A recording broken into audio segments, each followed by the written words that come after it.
Well, we tend to write whatever is happening in the world when we're writing it, and Mistress.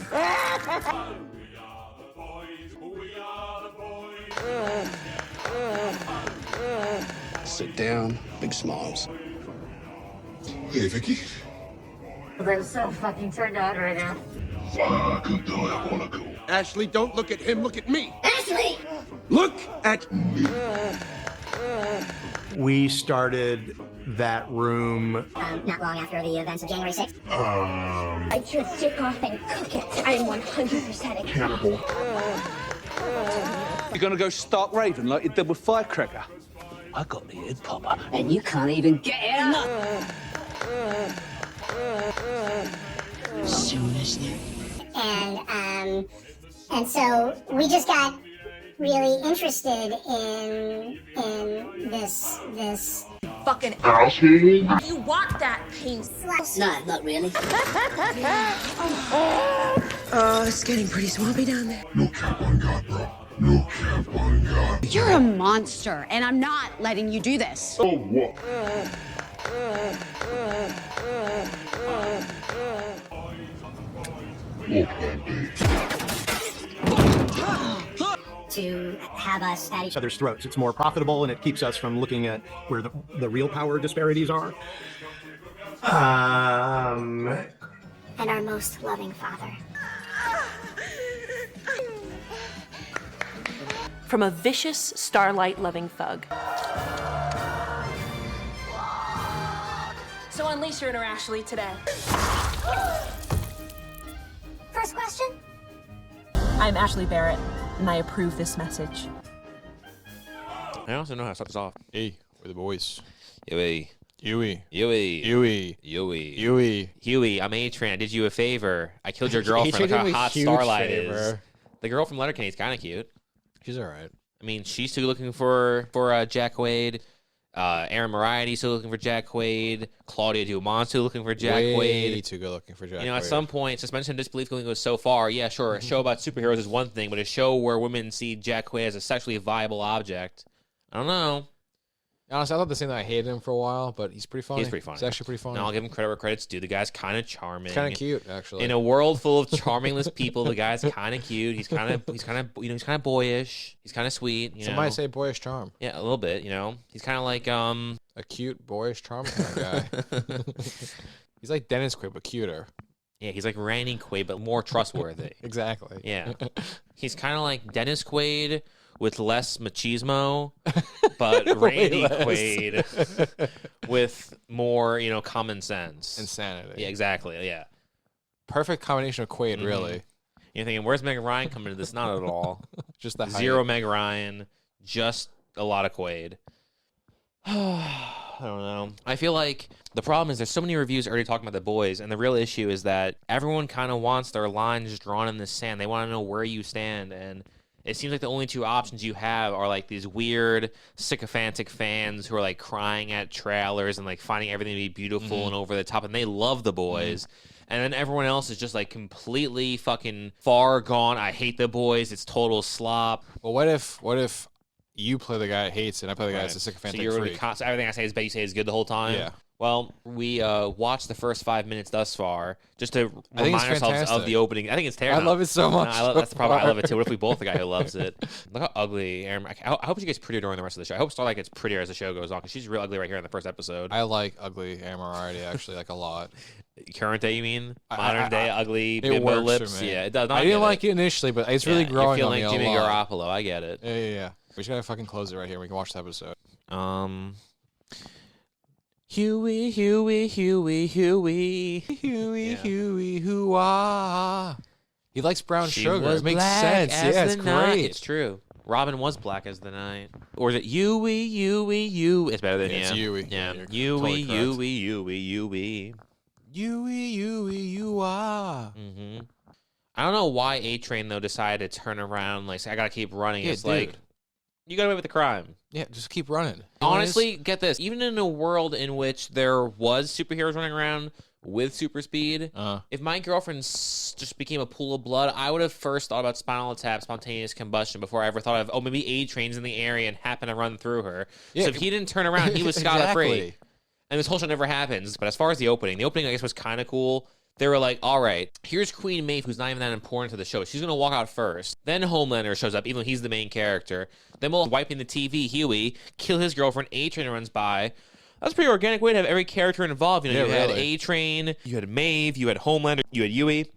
How are we gonna get Starlight involved? Hard cut. She's with Ann Cusack. She's in Ann Cusack's backyard, and she's just training. She's training for something. The fucking opening had so much of just everybody organically there, and she's like, okay, now we're with this girl. Energy goes to hard cut. For every single reaction, there's an opposite and equal reaction. Exactly. Yeah, it's actually really dumb. A-Train stops and talks to him. It's like, you got with the crime, dude. Yeah. Now you're just being an asshole gloating. I ran really fast. I killed your girlfriend. Look at me. Look at me. I'm going to run away now. Honestly, going into, though, the real problems, when I watched this the first time organically years and years and years ago, you know, when I was just a doughy-eyed boy, I didn't realize my intense infatuation with Colby Minifee. That's true. So now I'm going to watch this whole first season kind of like foaming at the mouth, waiting for a little bit more Ashley stuff to go on. I hated the first time I watched it. No, you didn't. You thought it was super cool. Remember, you were always like, dude, how are so many hot guys in one show? That's such a good point. I was foaming at the mouth. You're like I was Chase Crawford. Chase. Fucking foaming the mouth at the deep. Chase Crawford. Deep into me. What was that? What? What'd you say? I said I liked the deep. No, what'd you say? I said I like Chase. Then what did you say, though? I said I wish you'd go deep into me. Who? What'd you say? What? What'd you say? I said I wish you'd go deep into me. The deep. Who? Chase Crawford. What do you wish? He'd go deep into me. Who? Chase Crawford. Say it all together? I wish Chase Crawford would go deep into me. What the fuck? Good afternoon, everyone. I'm Ashley Barrett. With the boys. The boys, Yui. With the boys. Yui with the boys. Yui with the boys. Yui with the boys. Yui with the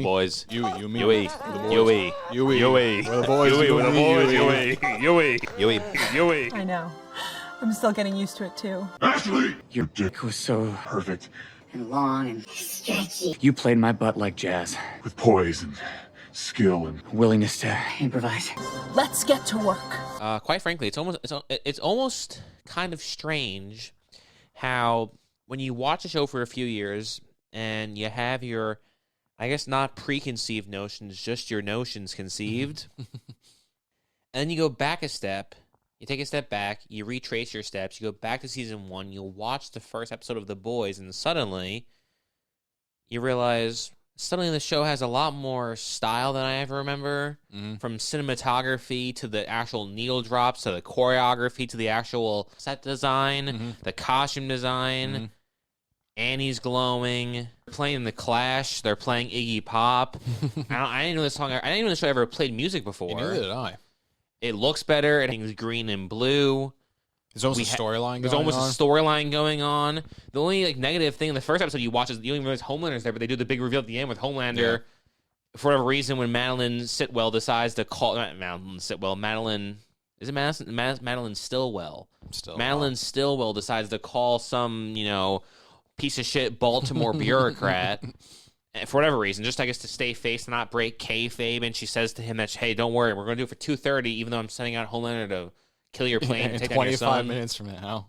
Overall, though, I feel like the pilot was very fast-paced, and that could be because we had it on 2 times speed. Maybe that is true. Maybe because we've already seen it before and we kind of wanted to get through the schlock of a watch. Maybe we thought we should throw on 2 times speed, and maybe that was to the detriment of the viewing experience, but it felt fast-paced.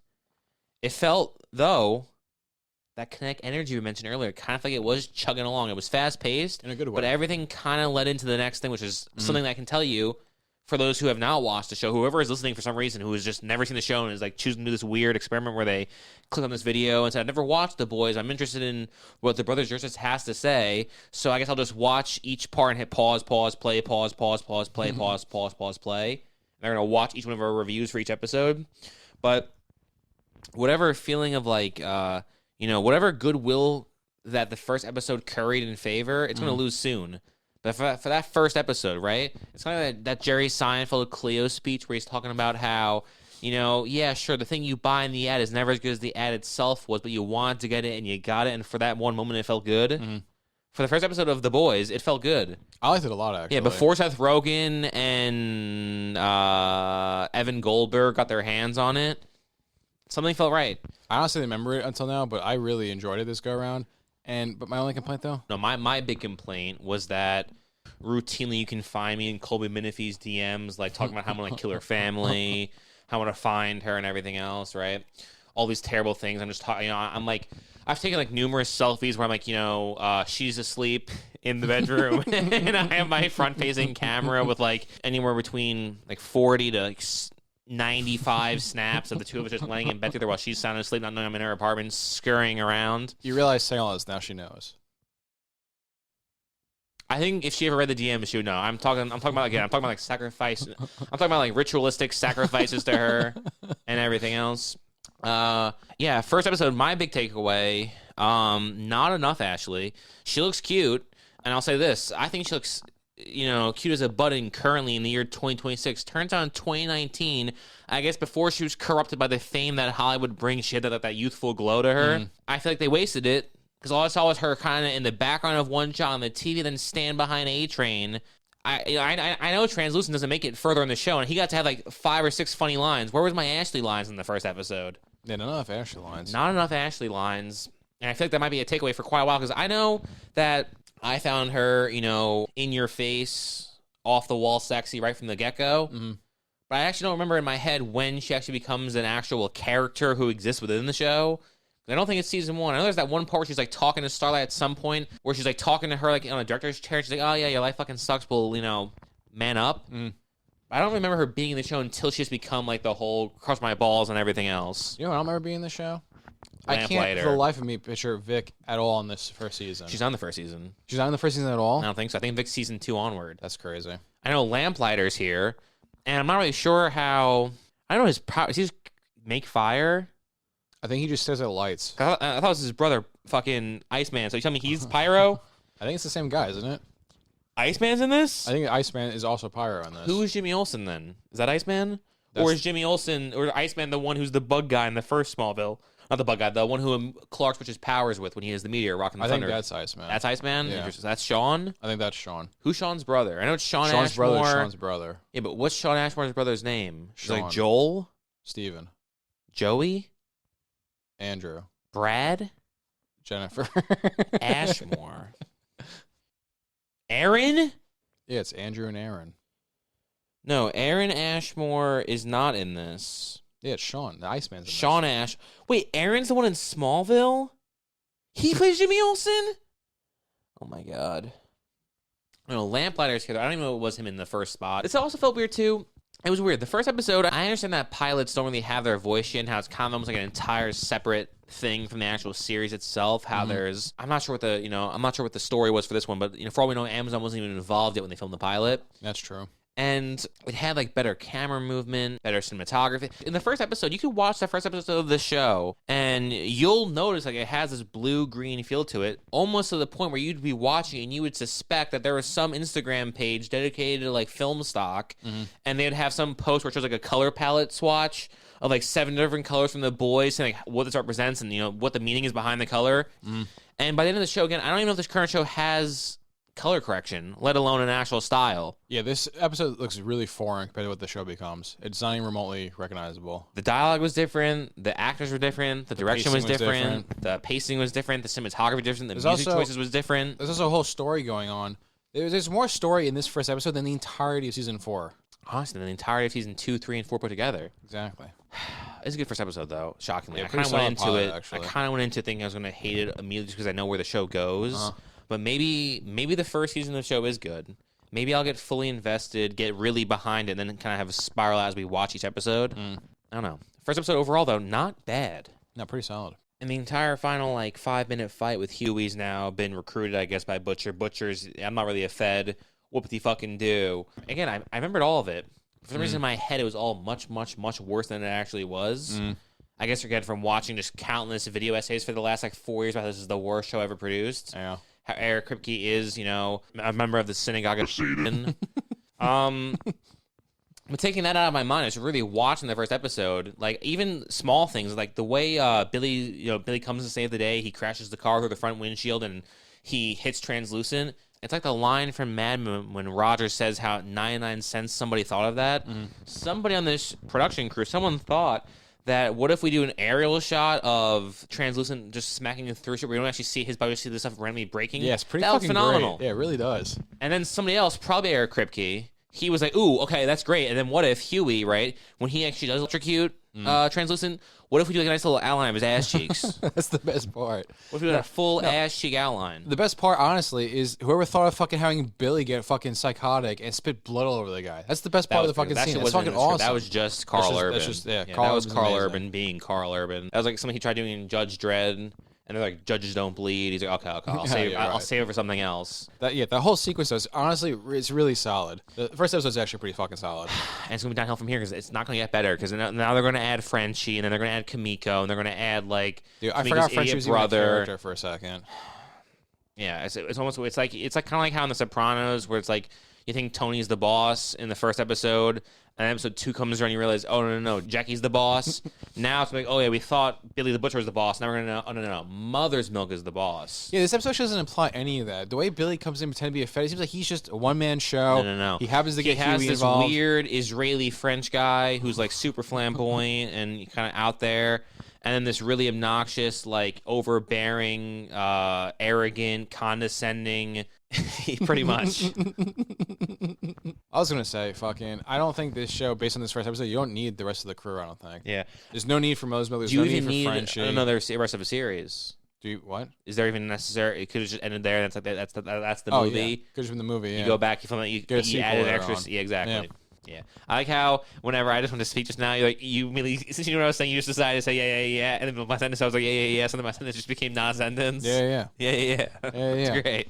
Fucking, and Simon Pegg is so obnoxious this entire time. Every 5 seconds, just watch Remington Steele with me, Huey, watch Remington Steele with me, Huey. Come on, it's time to watch Remington Steele. That should have been all of his storyline throughout the entire series. I watch a lot of cable TV, and I don't even recall Remington Steele ever being on any syndication that I've ever come across. So I'm not sure what they're watching in the middle of the day and where they're watching it, or it's like a timed event. I'm barely even aware of what Remington Steele is, let alone having seen it. So, yeah. And honestly, if you're going to mention Remington Steele in the first episode, since you keep having it where Huey has to wear his Infinite Billy Joel t-shirts, have where he's always on the go watching fucking Remington Steele, having a huge fascination with Pierce Brosnan, and then you do that for 4 seasons, then you could have had Pierce Brosnan in the final season. He's like, holy shit, really Pierce cool. Brosnan. Turns out Pierce Brosnan's an asshole or helps him. Yeah, that would have been really fucking cool. He could also be degenerate like everybody else in the show is. Well, that is the Kripke way where everyone's a degenerate dirtbag. It is weird, though. It is weird that Translucent didn't give it a few tugs. He's just incredibly confident in his package then, because I would have absolutely, like when all those guys are doing like the shirtless scenes, you hear they worked out the entire night before. They didn't drink. They starve themselves. They haven't consumed carbs in a week. They haven't consumed water in 2 days. They did a workout right beforehand. And he's not concerned at all and with this the guy's shrinkage. just slouching, bare ass, scratching himself, flaccid, right? Yeah, I don't know.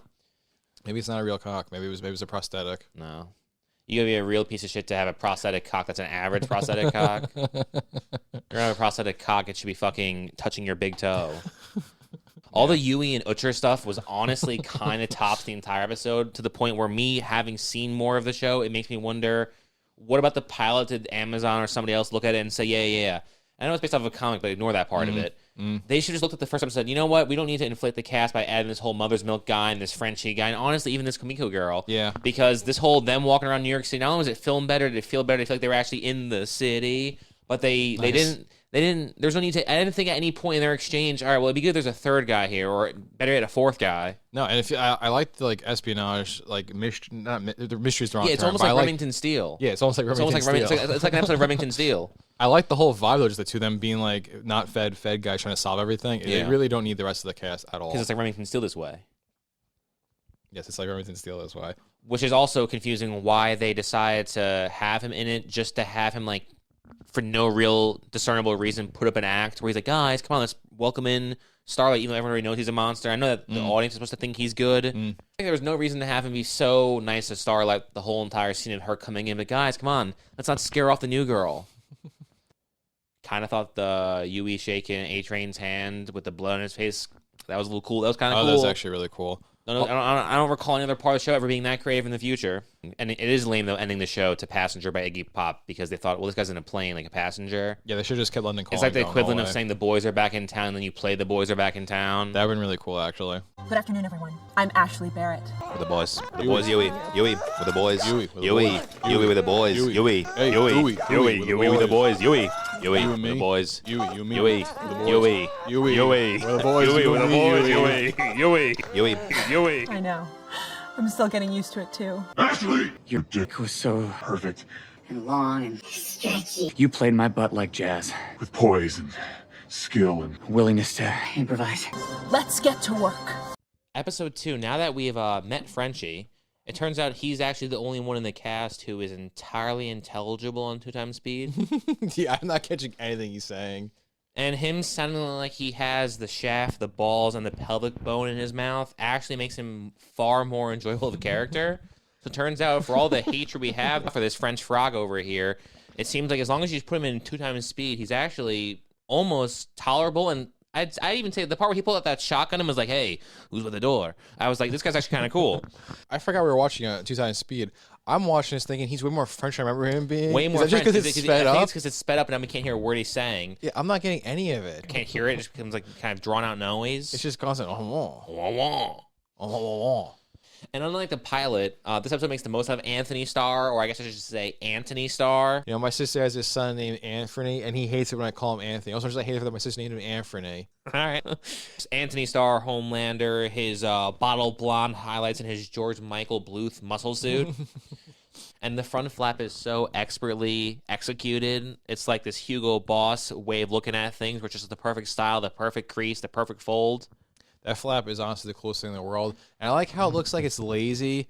But to your point, it's so perfectly placed lazily. It's kind of like American Pie. It's kind of, yeah, it's his Cool Jim it's versus Cool laid Jim back versus laid back Jim with the hair. It looks so much cool, that little burster right there. It's so stupid they don't do that all the time. Not to mention, is it me or does Anthony Starr fill out the muscle suit better in season 1 than my memory says he does by season 4? 100%.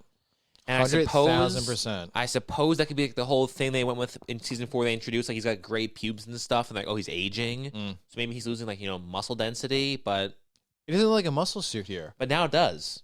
Yeah, and now it does. Yeah, but right now it doesn't. But in 2019, 7 years ago, that shit looked fucking like, dude, Anthony Starr put on a lot of muscle for a Banshee. Shit when we saw this. Oh my god! I mean, this guy's straight and doesn't suck cock, and he's muscular. It's like the whole deal. What was your favorite part, I think, of episode 2? A translucent, 100%.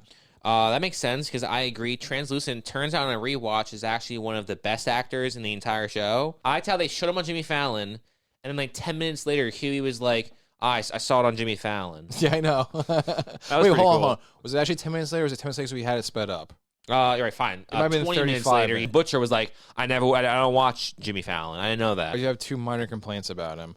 That the Jimmy Fallon scene wasn't long enough. It wasn't long enough. Because at the end of the day, you think of Jimmy Fallon, you're like, Jimmy Fallon is kind of the arbiter of who does in fact have the goods. Jimmy Fallon can see Moxie from a mile away. We see whatever Jimmy Fallon's dumb sidekicks, whoever Jimmy Fallon's Andy Richter equivalent is, whatever that dumb guy with the glasses and the dark hair, the fat guy. I think it's Bandy Bichter. Bandy Bichter? No, it's Rocky Richter. Oh yeah, sorry, my mistake. I'm Andy's stunt double. Yeah, it should just honestly just divulged into a whole Jimmy episode Fallon about Translucent. Yeah, that's why I think Translucent's in 2 episodes. I don't remember him in episode 3. I thought he died in episode 5. I can't believe he's apparently at the end of episode 2. Apparently he's gone real quick. Oh, it was fantastic. But my complaints, despite what you thought, wasn't Jimmy Fallon related. I don't understand how when he pisses out, he's still invisible. You think it's like a conscious thing to go invisible? Isn't that taking some... Because when he was on Jimmy Fallon, he's waving his hands like, look, I can become invisible. Is that involving some kind of thought process going on? That's like me flexing in my sleep. No, it doesn't work. Maybe it's like, okay, see, think about this. 2 different shapeshifters, right? We have this fat, pudgy, mewling Rampalian wretch in this episode who thinks he's Elizabeth Shue walking a race, swaying his hips, right? What was that character's name? Was it just like shapeshifter? What was his character's name? Fat fuck. Yeah, fat fuck. Dumb, fat, ugly fuck, right? Whatever he's doing in the year 2026, back then at least. Maybe now he's, Mr. P90X. Yeah, he's super in shape now. Here, repugnant. That guy, in this show, it kind of seems like when he wants to be somebody else, he has to consciously do it. But in his human form, he's a disgusting pig. However, X-Men First Class, Jennifer Lawrence is going to be Jennifer Lawrence, but in her real state, she's actually just default blue. Maybe translucent Right. actually has to think to be translucent. He's just actually invisible most of the time. Okay, that's pretty interesting. Okay, so fine. You know what? That I Turns had two out I'm the complaints. biggest Eric creepy defender Yeah, there ever apparently. was. I had 2 complaints. Now it's just 1 complaint. Well, I didn't say my favorite part yet. Well, I didn't finish my Oh, your complaints. complaints? Yeah, why don't you take the floor? Sure. So you're right. So that first complaint, you're right. He has to obviously think to be visible. Sure. But my second complaint, though, is I thought all the soups have like super strength. So why is it when they throw him in the back of a trunk, he can't just break out of the fucking trunk? How is he just so broken down and just weak that he can't break it? It's also it's a little bullshit latch. What if He translucent? got hit by a fucking car, but he What can't about break out of a this? trunk? Exactly, and this guy can't punch his way out of a fucking Oldsmobile. He got hit by the fucking truck, gets up 2 seconds later. He can't fucking punch out the fucking taillight. Maybe he was like really maybe he couldn't get like the full range of motion. You know. That's a good point.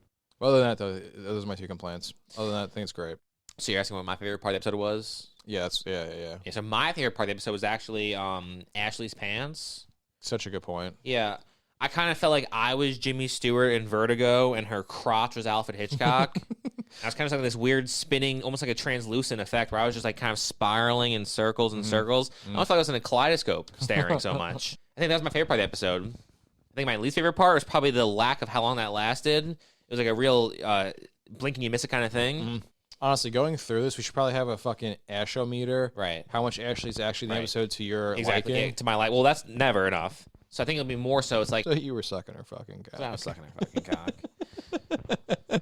Episode 1, Starlight uses her powers. Episode 2, she's also using them. And going into episode 3, I still don't know what they are and how they work, which is funny because you could think maybe episode 3 will explain it, but I've seen the first 4 seasons and I still have no idea how they operate. Maybe my hope is that season 5 finally explains what this girl can actually do, because I still can't decide, is she Storm or is she more like Electro? You know? Those are 2 very different power sets, and I have no clue which one she's actually operating at, because it seems like at times she just kind of needs electricity around her and to make her eyes go yellow, but then she also won't do anything else, and there's like later moments in the show where she can kind of do this with electricity, but then she can't do it the next second. I think she's more like that thing that Dumbledore has, the Illuminator. Right. And if there's lights around her, she can do things. If there's no lights around Well, her, what she can can't she do do with anything. them? She just like makes things go dark. Because the Deep got like, whoa, hey, hold on a second there, Blondie. Let's calm down. And it's like all she did was, again, like maybe make the room shake. Yeah, she just made the lights flicker. And I understand that all he does is like, you know, fuck fish and whatnot. But he had some offhand remark like, well, listen, I know your powers are quite serious. It's like, but are they? We saw her punch a wall. That was kind of cool, I guess, when Ann Cusack was cheering her on. Yeah, but we saw Huey punch a wall also. That's so, true. I mean, everybody can punch walls. Yeah, but he in had the blood show. on his knuckles. That's a good point. She didn't. She was fine. Yeah, you're right. You're right. She And broke he the was wall. punching He a bled. mural, so she was punching straight up just a plain, you know, brick wall. That's a good point. Everyone knows murals are harder. Yeah, way different. We also had the part where Ashley confronts Starlight in the bathroom in that like sexy leopard print blazer. And I kind of felt like that same thing again where, like, you know, suddenly this, you know, animal-inspired safari looking outfit made me feel like she was the predator ready to pounce, and I was just the, you know, I was You were the crossing my prey. fingers that I was the prey. I was like, please attack me that way. And then they ruined it by immediately, as I was like in this nice, you know, erotic state of mind, suddenly Translucent's cock is in my face, as he's just like, oh, I'm naked in the girl's room. Yeah, you know, speaking of that, how do they convince a guy who's in 2 episodes of a show to show his dick? I don't know. That's a really you think good they'd point. say, Homelander, listen, all right? We want to see your cock and balls. And he'd say, guys, you know what? I don't usually like showing that willy-nilly with my willy-willy. But considering I'm the main character of the show, I'd love to show you my cock and balls. This guy, whoever the hell he is, the best actor in the show, Translucent, he just suddenly is dick and balls out to then get anally exploded. And he doesn't even care if he's like erect or not. He's just like, I'll look all You think he'd give it a shriveled. few tugs. I know. You think not to mention, considering the way Ashley walked in, guns a-blazing in that leopard print fucking blazer. Who doesn't have an erection right there? She's fucking chewing out fucking Starlight 1 foot away from her. You know you know what that means? If you're 1 foot away from chewing somebody out, it means you're 1 foot away from eating somebody out. Okay. You think fucking Translucent would have been ready to pay the Pied Piper? Also, as far as Huey, right? As far as him at the end of the episode deciding to anally explode Translucent, even though I like Translucent, I feel like he really failed at the whole like mending the fence between him and Yui. That he should have done a little bit more like camaraderie brosmanship. Because me personally, I think he wasn't being forthcoming enough, Translucent, and maybe I'm too naive and I'm just not quite battle tested enough in this whole realm of shoving explosives up people's asses and who has the detonator and who doesn't. But I feel like in that scenario, I would have been like a real fan of Huey. I probably would have, you know, gaslit him quite a bit, emotionally manipulated him, not been so cocky. I would have been like, hey man, no, you can actually get out of this. Like, we can go together. I have to come with me. I would have like cut my arm around him, maybe put pants on. Yeah. And I think I would have made sure Huey knows I like him, because realistically, I feel like if I was in that scenario and I was held captive by 3, you know, strange looking men of different, you know, clear, different geographical origins, I think the one American guy who seemed mild-mannered and sweet-hearted, I would have befriended him. You attached to that person. I would have had my Stockholm Syndrome kick in immediately. I would have been like all about Huey, and I would have said, Huey, we can get out of this together, and I would have brought him out, and not just, you know, not just said, hey, let me go, and then confidently smirked and then walked away bare ass and balls and then gone and exploded. Because I feel like Huey, yeah, sure, is he a murderer now? Yes. But was that entirely justifiable with how quickly this translucent guy was discarding of him? I say no, because he was is so good. awesome. He was awesome, I agree. But again, why didn't he like talk? He didn't really do it. He just said, I'm out of here. And Huey killed him, rightfully so. Well, I guess it was a little mess of how cocky he was about, because it's like Frenchie clearly knows what he's doing with this electronic stuff. It's like he could have went back to his apartment. Frenchie saw a TV, a small, you know, CCTV playing a turtle on the screen. So then he's like, oh, I'll shove an explosive in this guy's ass. Yeah, because that's how turtles operate. But like Translucent could have went back to his apartment, and like they still could pull the detonator. Like he should be walking with one head over his shoulder. No, there's a range. I think Translucent thought it was 3 steps. Turns out it's a lot more than 3 steps. I don't know. I feel like Huey had every right to blow him up, considering that Translucent didn't even give him like an actual. Translucent was obviously going to go turn him in immediately. Yeah, at least sign something for the guy. I don't think he was I think he was more of a. Was he a Translucent fan? Didn't Huey make a remark in the first episode about being a fan of somebody? Yeah, I don't remember who. I think A-Train, which is what makes it so devastating. Lamplighter? Maybe it was Lamplighter. I don't know. Marry, fuck, kill. Fuck Huey. Fuck Frenchie. Well, you can't do 2 fucks. Fuck Butcher. Okay, this guy just plays by his Fuck own rules. Homelander. Fuck the Deep. Fuck Noir. Fuck Translucent. Fuck Lamplighter. Fuck PJ Byrne, the guy from Horror Bosses 2, who's offering blowjobs in the bathroom. He's not in it yet. Oh, my bad. Esposito was the correct answer.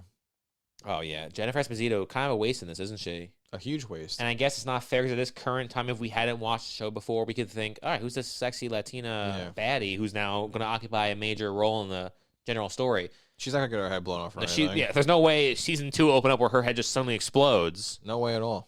At the very least, not before Giselle Bundchen comes over here and just fucking feels her up a little bit. Exactly, yeah.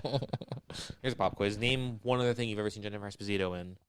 Dracula 2000. Can't do it. No one's ever been able to think No, I literally just did it. Just Taxi, just The Boys. Spin City. Just name 2. TV shows don't count, okay? Only movies. This is a TV show, though. We're actively watching a TV show.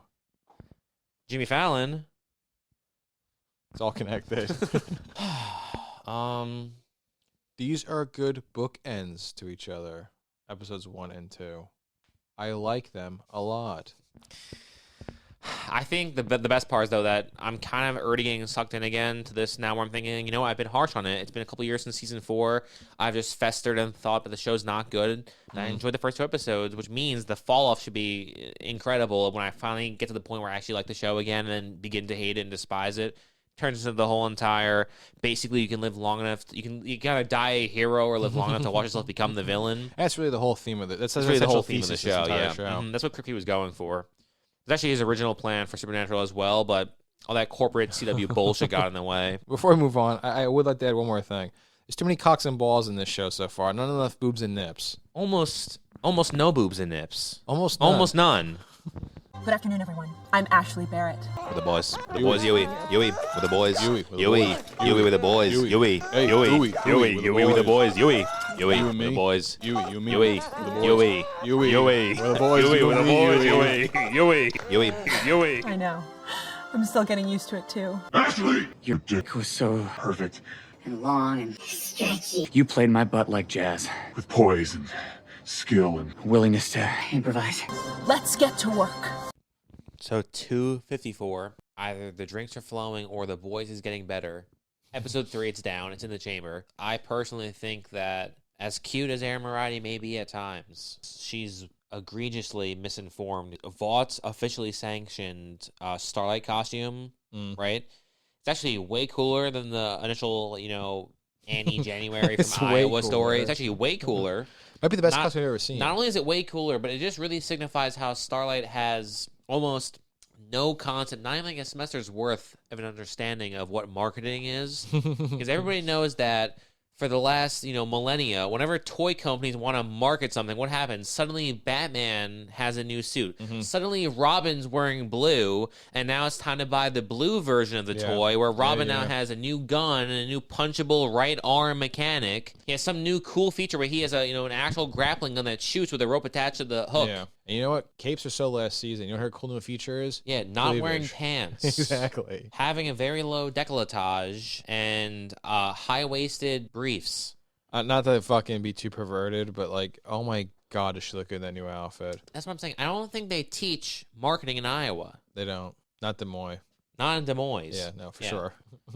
I don't get it. Does she not understand marketing? Is Starlight stupid? Is she dumb? She is a blonde. You think she's real blonde? Yes. Yes, I do. I don't. I feel like she's faking it, actually. I feel like along with everything else she's faking in her life, I think she's also faking the blonde. Yeah, you're right. She's definitely a bottle blonde. I was wrong. Episode 3, though, not too bad. Actually really digging all this so far. Kind of digging it. Kind of feeling like a fool myself, because if you asked me 3 episodes ago, my thoughts on The Boys, I was, it's overrated. Yeah, I don't want to like it, but I'm loving it, actually. Your favorite part of the episode was? Starlight, her new outfit. I think mine was that part where the whole Bella and Charlie scene. Charlie? Yeah, where Bella was like, "Dad, I just gotta get away. I gotta get out of here. I gotta get out of here like Mom did." The whole part where Yui and Mr. Yui were talking about how he's like, "I gotta get out of here. I'm packing a bag, Dad. I gotta go." That was pretty cool, actually. Yeah. The Twilight, I like that a lot. The Twilight references, I appreciate it. I can't wait for the end of the season when they go to prom together, and then Huey's wearing the I can't the wait cast on his for leg. season 2 when Huey's just on his motorbike and he's just driving fast recklessly, and suddenly he's seeing visions of Annie January. She's like, "Huey, stop doing this. You're hurting yourself." I can't wait till we get to season 4. Right. And it's that massive battle sequence that occurs, and all of a sudden it's like, no, Starlight It's not just even imagining an it actual. entirely. Yeah, exactly. It was an imagination. I can't wait for the baseball scene during the thunder stuff, because they hit the baseball so hard they can only swing them during thunderstorms. Was it episode 4 or 5? I think so. That's the next episode, isn't it? Yeah, I think so. Coming up. No, I think honestly, this is going to sound so cheesy and lame. I actually find it so endearing how Yui and Annie are in the first season, at least. That their whole little... They have real chemistry. They have so much chemistry. It's actually, it's goosebump worther. They're so good together, the two of them, Not to mention that one part where they're talking about how he's like, and then she says, "Do you want my number?" It's pretty endearing how she comes in so clutch for him, just saying, "Oh, you're a bumbling buffoon who can't speak. You know what? I'll offer you my number." Well, I like that scene for 2 points. The first woman, point, right? What? Point number 1, what a woman. I like it for 3 points. Right. Yeah, what a woman. 2, I like how he's trying to say, just quit your job, because it seems like he's trying to just be nice and tell her, hey, you're better than this. But it's like, I'm going to fuck this company over. I don't want to fuck you over. It's so ulterior motive. And it's also how he's also like, hey, no. Throw away your financial gains. Be subservient to me. Okay, I like to see for 4 reasons. For 4 reasons, yeah. But I like it, too, because it's like, you so clearly forgot who Robin was. Right. And you're only in the 3rd episode of this show. You just said Robin, and I said, Robin? Yeah, from Batman and Robin. Sherbatsky? Fucking, yeah, you're right. Girl from Letterkenny. I don't like... I think it's contrived that she walks into the street for no fucking reason, but also I don't... Why would she? Why would she? Because we don't even know what the establishment they're going to is. Yeah. So she's just walking the street just for shits and giggles because she's a fucking lunatic. But also, I don't buy that A-Train's running so fast, she breaks and only her forearm down is still there. I think I don't think Huey would be able to hold on to it. I think everything would be gone. Well, realistically... As we harp on the scene from episode 1. Guys, you played the noise twice. This is episode 3. Yeah, it was important, though. Back to episode 1. No, I actually do agree with that, because realistically, if he was holding on to her, inertia, he gets yanked with her. Exactly. If he's holding on that tightly, he should have been flying also. Yeah. Also, could Huey be any more clingy? Yeah, really. Let go, dude. Try and guarantee. Every girl I've ever dated, all right, she gets fucking, zoinked by A-Train as he runs on by. I'm not holding on to anything. I'm on to Annie January by Tuesday. Yeah, exactly. When she died, fucking Tuesday afternoon. Yeah, she died. Tuesday evening. It's Annie. It's that one Whitest Kids You Know sketch. Remember the one where Trevor's talking to Zach in the park, and Zach walks up. He's in a tie. I think he's in a gray shirt with like a red tie, and he pulls up to Trevor, and Trevor's like more lackadaisical, and Trevor says, "Oh my God, Zach Krieger, I remember you. Yeah, we were from high school together." And then Zach's like, "Oh yeah, Trevor Moore, nice to see you, man. How's it going?" He's like, "Hey, what's going on with you, man? What's life been like?" "I don't know. Got a gallon of PCP." And then Trevor's like, I don't know this skit at all. I hate to be an asshole. And they're talking back and forth. So then he's like, "Oh, I got a gallon of it right here." Like, "A gallon? Wow, that's a lot. That's a lot. Is that a lot? That's a lot. It seems like a lot." And Zach's like, "Well, hey, I got it. That you do. You do in fact have it. Wow. So where are you coming from? Hey, are you still with Sally?" He's like, "Oh no, Sally passed." "Oh my gosh, when? 4 years ago?" "No, like 4 p.m." Wait, you mean? Oh my God, you mean 4 p.m. today? Like just now? I was like, "Yeah, no, yeah, it was for just collateral for the gallon of PCP." Yeah. Actually, yeah, that's the trajectory of Huey. That's how I would feel about Robin as well after Annie January. Honestly, that's how I'd feel about Robin after Ann Cusack, Mrs. Annie January. Yeah, A-Train did him a favor. Yeah, and all those memes actually do make sense. Yeah, they make complete sense. Yeah, Huey's a bitch. Huey should get over it. They say, like, you're with someone for a year, you need 6 months to get over them. Mm-hmm. So at this point, why is Huey season 5 even chasing after the plot anymore? Does he really care that much? It's a really obnoxious little front he's trying to put on. He's a he gets so mad at A-Train every time. It's like, dude, get over it. It's like, yeah, open your eyes. You see how fucking he took hot a shot. she You're mad is? at him for your life's gotten better. You lived in your fucking dad's second guest room. You worked at a fucking like in the late 20-teens. You worked in a fucking like VHS store. Exactly. You were selling DVRs to people. Like, what are you talking about? And now you're saving lives. Yeah. First you were trapped in a blender. Now you're saving lives. A-Train, he should be fucking on his hands and knees. He should be on your fucking hands and knees thanking A-Train. A-Train did everything for him. Huey should let A-Train play his ass like a jazz pianist, with poise and a willingness to improvise. Exactly. So you needed to make me feel insecure so I could rise from the ashes. That's why Mom and Dad got married, so that we could form this company together. Dude, 5 episodes to go. We're already far gone. Speaking of A-Train, I think it's bullshit, though, that A-Train doesn't recognize Huey in the hallway of his fucking apartment. Right. That's fucking absurd. Yeah. You just met this guy 2 days ago. Here's the part you're forgetting, right? A-Train? Yeah. He's wearing glasses. Oh, my God. You're so right. You're so the whole part where A-Train doesn't recognize Huey, he's wearing glasses. He has to take his shades off. That's the problem. He can't. How's he going to tell anyone apart from anybody? He's Corey Harding, this bitch. Yeah, and plus all white people look exactly the same. So. Especially this whole like A-Train. Speaking of, now I remember why I hate Mother's Milk. It's because he fucking sucks. Yeah, although I think it's fucked that they recasted this guy. Yeah, right, because each season he looks entirely different. Each season's a new guy playing Mother's defense, Milk. Though, Amazon's given like 2 years between each, production schedule. Yeah, but like here he's kind of stocky, right. Not like in a fat way. Like this guy's got some muscle on him. Yeah, and like a jackhammer kind of way. He's not talking outside of his fucking mouth. Mm-hmm. By season 4, his neck's gonna, he's got fucking Fisher Stevens syndrome, and he's talking outside of his fucking mouth. Exactly. Woof woof. The Al Pacino'd Mother's Milk. No, he fucking sucks because the whole part where he has the audacity to say, "This is about Beckett, isn't it? It's always about Beckett with you." Yeah, the love of my life got murdered, and 1 year later, it's still kind of it's still weighing on me a little bit. I'm sorry. And what'd you say earlier? It takes however long you're with someone takes half that time. Mm-hmm. So it's a year later. It's like they were together for 3 or 4 years. He's still got plenty of time to fucking be harped on this. Not to mention, have you guys seen how Chantal Van Zanten looks? You guys watch seasons 6, 7? Did you guys watch seasons 7, 8, and 9 of One Tree Hill? I did. You guys not know who Quinn James is? Yeah, you don't remember when Clay had some dumb kid named Logan because of Wolverine, who was like a figment of his imagination, but also real? I also liked how it was super, very Remington Steele, the way that Yui was just hacking into the hottie's computer. Yeah. How he was all over A-Train's little spinner, talking about how Pop Claw is just feeling herself and whatnot. That chick is so hot, it's crazy. I like Starlight a lot, obviously, but like That's funny. So you're gonna whore yourself out for every girl on the show. I'm just gonna ride and die on Ashley here. No. I'm whoring myself out for Starlight. This is just a plot point. Okay. A-Train already works with the 7. He can be like, yo, guys, I got Hot Girl. She can be Hot Girl. We have Queen Maeve. We got Homelander. We got the Deep. We got Hot Girl. That makes sense because her power of actually like having claws come out of her fucking forearms. Yeah, what the hell is that? Yeah, that's not very cool. She can pop heads with her pussy. It's not impressive. No, that's called the watermelon thigh challenge. Exactly. She sucks. She's so hot though. Why isn't she in the 7? Also, speaking of that, apparently Vought cleared it. Like they were talking about how like, but you didn't clear it with Vought.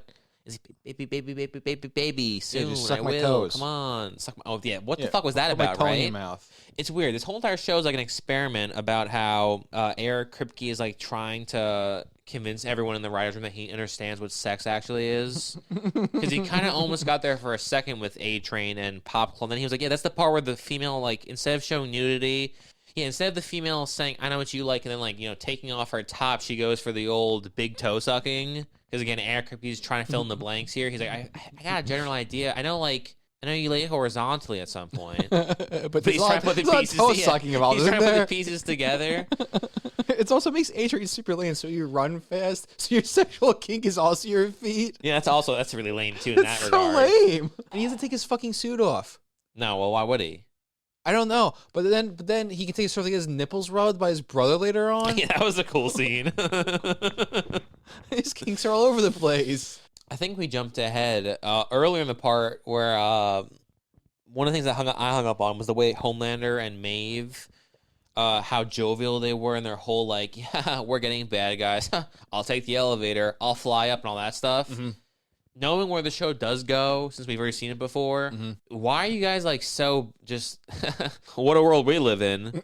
Why are they so back and forth friendly to each other if she supposedly hates him, despises him, was willing to lose I was an thinking eye that for too while we him? were watching it. I was also thinking, it's weird how they're so back and forth because she acts like he's the devil. Right, but then she seems like she's show. pretty, like, you know, you guys have like a real Sam and Diane kind of back and forth. But I also wish there was more scenes like that. I feel like the show drops that entirely. I think the show drops a lot of stuff because I feel like in the first 3 episodes, the show also, like, by the current season 5, they've lost 100% of this whole merchandising of public TV spots. Mm-hmm. Like, we're having A-Train suddenly having a race. Like, he's super involved with this big live TV event. Mm-hmm. We're having A-Trainos. We're having all this merchandise that starts ready to sign, all this other crap going on. I think in the current show, they've entirely got rid of all the background stuff of, like, this being this whole, oh, look at us, we're satirizing corporate stuff, corporate propaganda. Well, it feels down to earth, despite it being whatever it is. They got rid of all the reality aspect of it. Now it's just back to the whole Marvelization, I guess, for lack of a better term. It is kind of tough, though, the way Homelanders decide to fly without Maeve, make her take the elevator. That's so great, though. He's just sitting there, ready to continue the conversation. Yeah, he's leaning against the wall. That's fair. You know how, like, a big complaint with movies and TV shows is, like, when characters are walking from A to B, they'll be in one room, they'll have a conversation, also in a whole new location, and the conversation has not It's great how in that scene, the conversation does not move past that point. It's great that he's just sitting there as soon as she comes up, as I was saying. Yeah, exactly. I love it's that. Very dominant.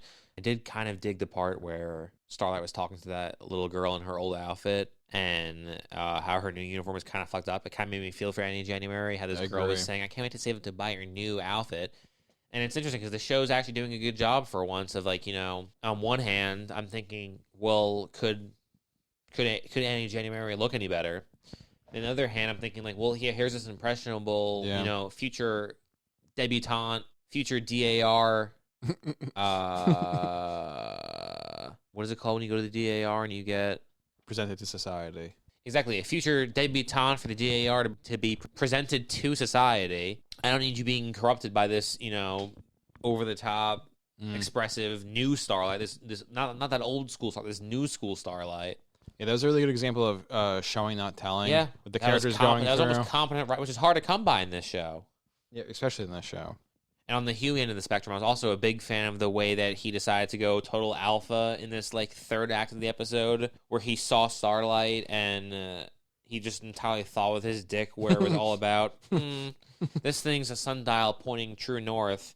He didn't even care if Frenchie was caught in that exchange behind the door. I'm thinking if I invite her to get nachos, cheaply priced nachos and cheaply priced beer, she'll walk ahead that way. I'll get a view from there 5, 10, maybe even 15 seconds. I think that's all he was saying, but I don't even know if he realized Frenchie was hanging there. I don't think he was at all. I think my boy was trying to thrash. Exactly. And the first time I watched the show, I was not a Yui fan, and now I'm thinking my boy's trying to thrash. I'm thinking I'm actually a fan of Yui. Yeah, I didn't like Huey at all the first time we watched it. I can totally understand why Starlight likes him. I totally understand why in real life Vic likes him. Claudia Dumont, Jack I fucking Quaid, like him. I actually get it now. Suddenly, it makes sense. Good for you, man. I'm desperately seeking Susan. And then the most iconic shot of probably the entire series, Billy the Butcher, Illy the Utcher, looks at Homelander, dead on. Ed on. Illy the Utcher, Oma on the order, Ed on. They lock eyes from across the room, drink my drink while the rhythms boom. Probably one of the best shots, which is interesting because, again, the first 3 episodes have some good shots, some like pan arounds, some zoom ins. It feels like we're actually at locations and places and things. Anthony Starr still filling out the suit. No, that shot's incredible. That shot's the Frank Underwood, I'm over here waving at you shot. Ooh, from House of Cards. Yeah. Interesting. Yeah. That's the shot from Ocean's 12 when Terry Bennett's going on whatever the fuck he's talking about. Steven Soderbergh zoom in. Yeah, exactly. And Vincent Cassel's over there watering plants. It's the part in Sex, Lies, and Videotapes when Eyebrows goes over there. Peter Gallagher, I think. Peter Gallagher manhandles Spader. He throws him outside, and then Peter Gallagher watches the video about how his wife's a whore. Yeah, I've never seen that, so that way went over my head, that whole reference. That whole part? That's pretty good scene, too, though, if you think about it. Usually I get what you're saying. I have no idea what you just said. What'd you think about the whole Pop Claw where she was squatting out of her... She shot it up on her toes, and she decided to... power squat for the jerkiest, stupidest thing imaginable to express her rage. Or, where's your fucking rage? You know? And then it cuts. I think it would have been better just to cut straight up to her doing the whole watermelon thigh challenge, squeezing as hard as she possibly could, right? Making her landlord go bloop. I kind of wish I was the landlord, minus the bloop part. But like everything up to that last moment, you know how they say everything leads to the climax is the best part? Right. Everything that was to that climax was probably the best part. I would not have been mad about being in that situation. Yeah. I also don't think that I would have said, "Oh my god, I get to have sex with a superhero." She's now I'm a petty criminal with a pantyhose stalking over my head. I think I would have said, "Yo, let me thrash." I think I would have stopped right into it. Yeah, exactly. I would have pulled the Miss Tasty. Go, just take your fucking clothes off, asshole. But then again, who am I kidding? Popclaw. We've already established the only person I have eyes for is, in fact, Ashley Barrett. Also, I only like Annie. Exactly. Who's Popclaw? Popclaw. I didn't know that was her name. I'm sorry, you're in one season of a TV show? That's not very attractive of you. So they thought they could get rid of you without anyone being upset? You're actually super ugly. Yeah, you're fucking disgusting, actually. Nice skin, nice posh marks, you fucking ugly bitch. You're so gross. Horns come out of your forearms. Nice short hair. And not like a sexy Miranda Hobbs kind of way, more like an ugly way. Yeah, really, you fucking bitch. Well, you know what's impressive, though? Each episode's actually building off of the previous episode. That's something that the show, I will say later on, I know for future selves, it does lose that. Does it? Because I don't know if I'm just remembering it wrong. Just kind of start here and end there, and the next one picks up wherever it does, and the next one jumps to here. And also, you know what's really crazy? We're 3 episodes in. Who's blackmailed anybody? No one. There's been no blackmail but yet. The later part of the show is just blackmail, blackmail, blackmail, blackmail. This show's so competent somehow. Yeah, I know. There's that one producer. We'll figure out the name eventually. I think I've kind of almost sort of looked at the credits on a few of these episodes. And I feel like I'll maybe notice the name disappearing. Well, I also thought the problem was when Seth Rogen and Evan Goldberg came out. Yeah, they named 2 characters after them. I know, Seth and Evan. So, I don't know what's going on. My brain's in a pretzel right now. How do you turn on the TV stereo and the radio on? Why do you need that both on at the same time? Because I like to party. Good afternoon, everyone. I'm Ashley Barrett. With the boys. The boys, Yui. Yui. With the boys. Yui. Yui with the boys. Yui. Yui. Yui with the boys. Yui. Yui with the boys. Yui. Yui. Yui. Yui. With the boys. Yui with the boys. Yui. Yui. Yui. Yui. I know. I'm still getting used to it, too. Ashley! Your dick was so Perfect. And long and stretchy. You played my butt like jazz. With poise and skill and willingness to improvise. Let's get to work. What an opening. Episode 4, Billy the Butcher, Man-Ass, and Hot Pockets. What a sight for sore eyes. That was actually the thing I wanted to say. I wanted to comment on how, the deep ass is kind of nice, but like Billy... Right, yeah. Billy the Butcher's ass is... It's a man's ass. It's full-on man-ass. It's pretty fucking hot. Then we jump to Komiko's like hiding under a table, and Frenchie's just trying to smash from an over-the-top shoulder view. Why'd he even step in there in the first place? What makes him see this, ravaged, grudge-looking girl and think it's his time to thrash? He's French. He's French. He's a fucking weirdo. Frenchie is all, Frenchie the Israeli is all I have a feeling for her, right? Feeling my ass because, I've been developing this algorithm to define the connection between Jewish guys and Asian girls. Mm-hmm. And I actually don't think it's that complicated at all. They're hot, they're smart, they're not Jewish, and they can dance. That's pretty good. I don't know the line in the movie. You're telling me Frenchie's not French. He's No, actually he's not. Jewish. He's actually Jewish, which explains the whole Jewish-Asian connection. That explains a lot of it, actually. Yeah.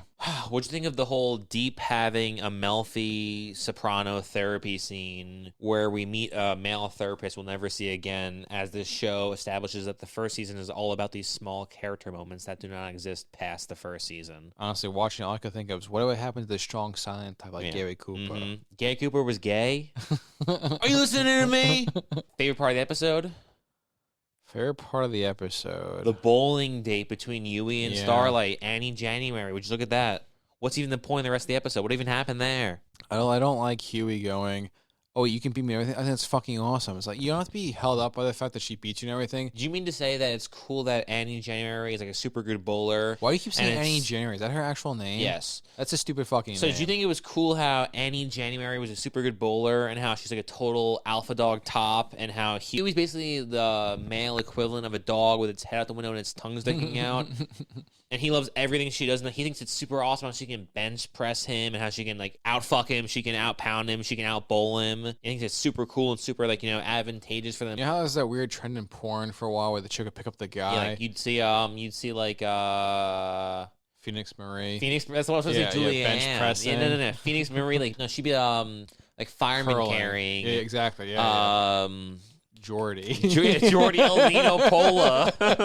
Those the fucking ads in the bottom of your screen. It's like Huey could be okay with her being better than him, but like he's way but too why is he excited about it. celebrating Yeah, it? exactly. He's like, you're gonna bench press me? You're No, gonna I a agree. fireman curl me? Exactly. You think he'd at the very least like, yeah, sure, you can out bowl me, but at the very least, let me pin you down a little really bit. weird. It's a little weird. Jack Quaid's a weird guy. It all stems back to Eric Kripke. He just wants everybody to be a sexual fucking Yeah, but you deviant. know what's kind of interesting, in my opinion?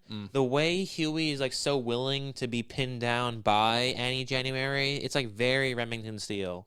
It's incredibly Remington Steele. Can we backpedal for a second? Mm-hmm. You mentioned how Israeli Frenchie sees Amiko. Oh yes, I have to come find her. I have to come save her. The show doesn't do a good job of explaining what Compound V even does, because they're implying that she only has her powers because she's getting injected with Compound V. But like, how many times does she get injected? Because we never see her get injected again. Is that even true? Is she not a born baby girl who In has that Compound place, V? in the fucking dump her they just brother? found her, Yeah. and there was fucking a needle on the ground that one of them picked up. It was either Utcher or there's Ilk or Yeah, right. or Enchi Or or Yui. Yui. It was one of those four guys. And Starlight is getting injected when she's born. Mhm. We see A-Train's like a fucking junkie, needs it nonstop. But Right. like, there's no clear, definitive answer on who needs a Compound V, who doesn't need Compound V. That's what's so Remington Steele about it. You're right. It's just Remington Steele. I don't even know why I'm trying to figure this out. What'd you think of Queen Maeve and Homelander on the plane? You mean Queen Ave and Omanda? On the plane, yeah. On the lane. Yeah. I was honestly waiting for that because I remember that being such a pivotal moment, if you will. Yeah, and when in reality you get there and it's a lady fucking a horse. Yeah, it wasn't what I thought it was going to be. It's literally just Homelander being like very indecisive and like unattractive. Like now I actually understand the whole frustration Queen Maeve has for him, because suddenly the most powerful man in the world, this version of Superman, he's just like very like not. He doesn't have his. He's not. He isn't guiding the relationship. Every woman wants is a steady hand, right? Yeah, he's yeah. very shaky all of a sudden as he's on this plane, deciding like who he gets taken, what he's going to do, how he's going to handle it. He's lashing out irrationally. Where did you hear that? Neil told me. I have a couple complaints about that. For starters, well, this isn't for starters. I'm going to say the second point first. I'll say the first point second. Second point, he says how he can't hold the planes to jump off of something. That implies you don't fly, you jump. Yeah, and I've seen 2006's Superman Returns. I've seen Brandon Routh catch that plane on the baseball field. Exactly. But then when the plane stops flying, he didn't jump off the ground to hold him and Maeve in the air. They're just in the air. Yes. He could have held the plane, no problem. He was aura then. farming. You're right, he was aura farming. But I also think it's stupid.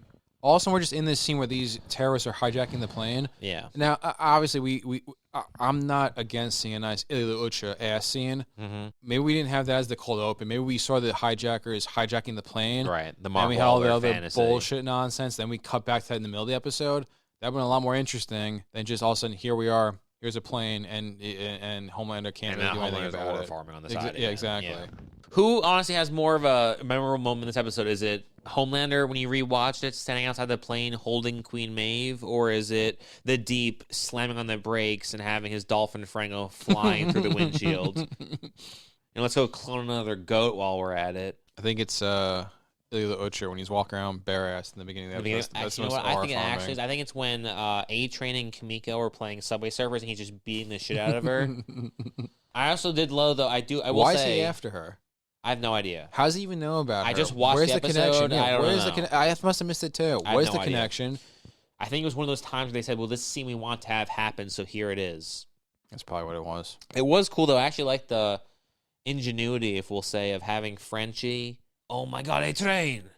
I'll take a selfie with you. I like that too. That's pretty cool. I like how that feels very lived in, feels very real. The whole, oh my God, the superheroes are famous. Let's talk about how famous they are. And he's like, oh, hey there, guys. Yeah, I just snuffed this bitch, but hey, what's up? Yeah, that was kind of cool. Beating the shit out of this woman. That was fun, yeah. That was cool how Frenchie was going to smooth things up. He's in love with this girl. But he's like, hey, let me take a photo of the guy who just kicked her ass. It's like he's in love with her, but he's also... Yeah, exactly. It's something to the effect of.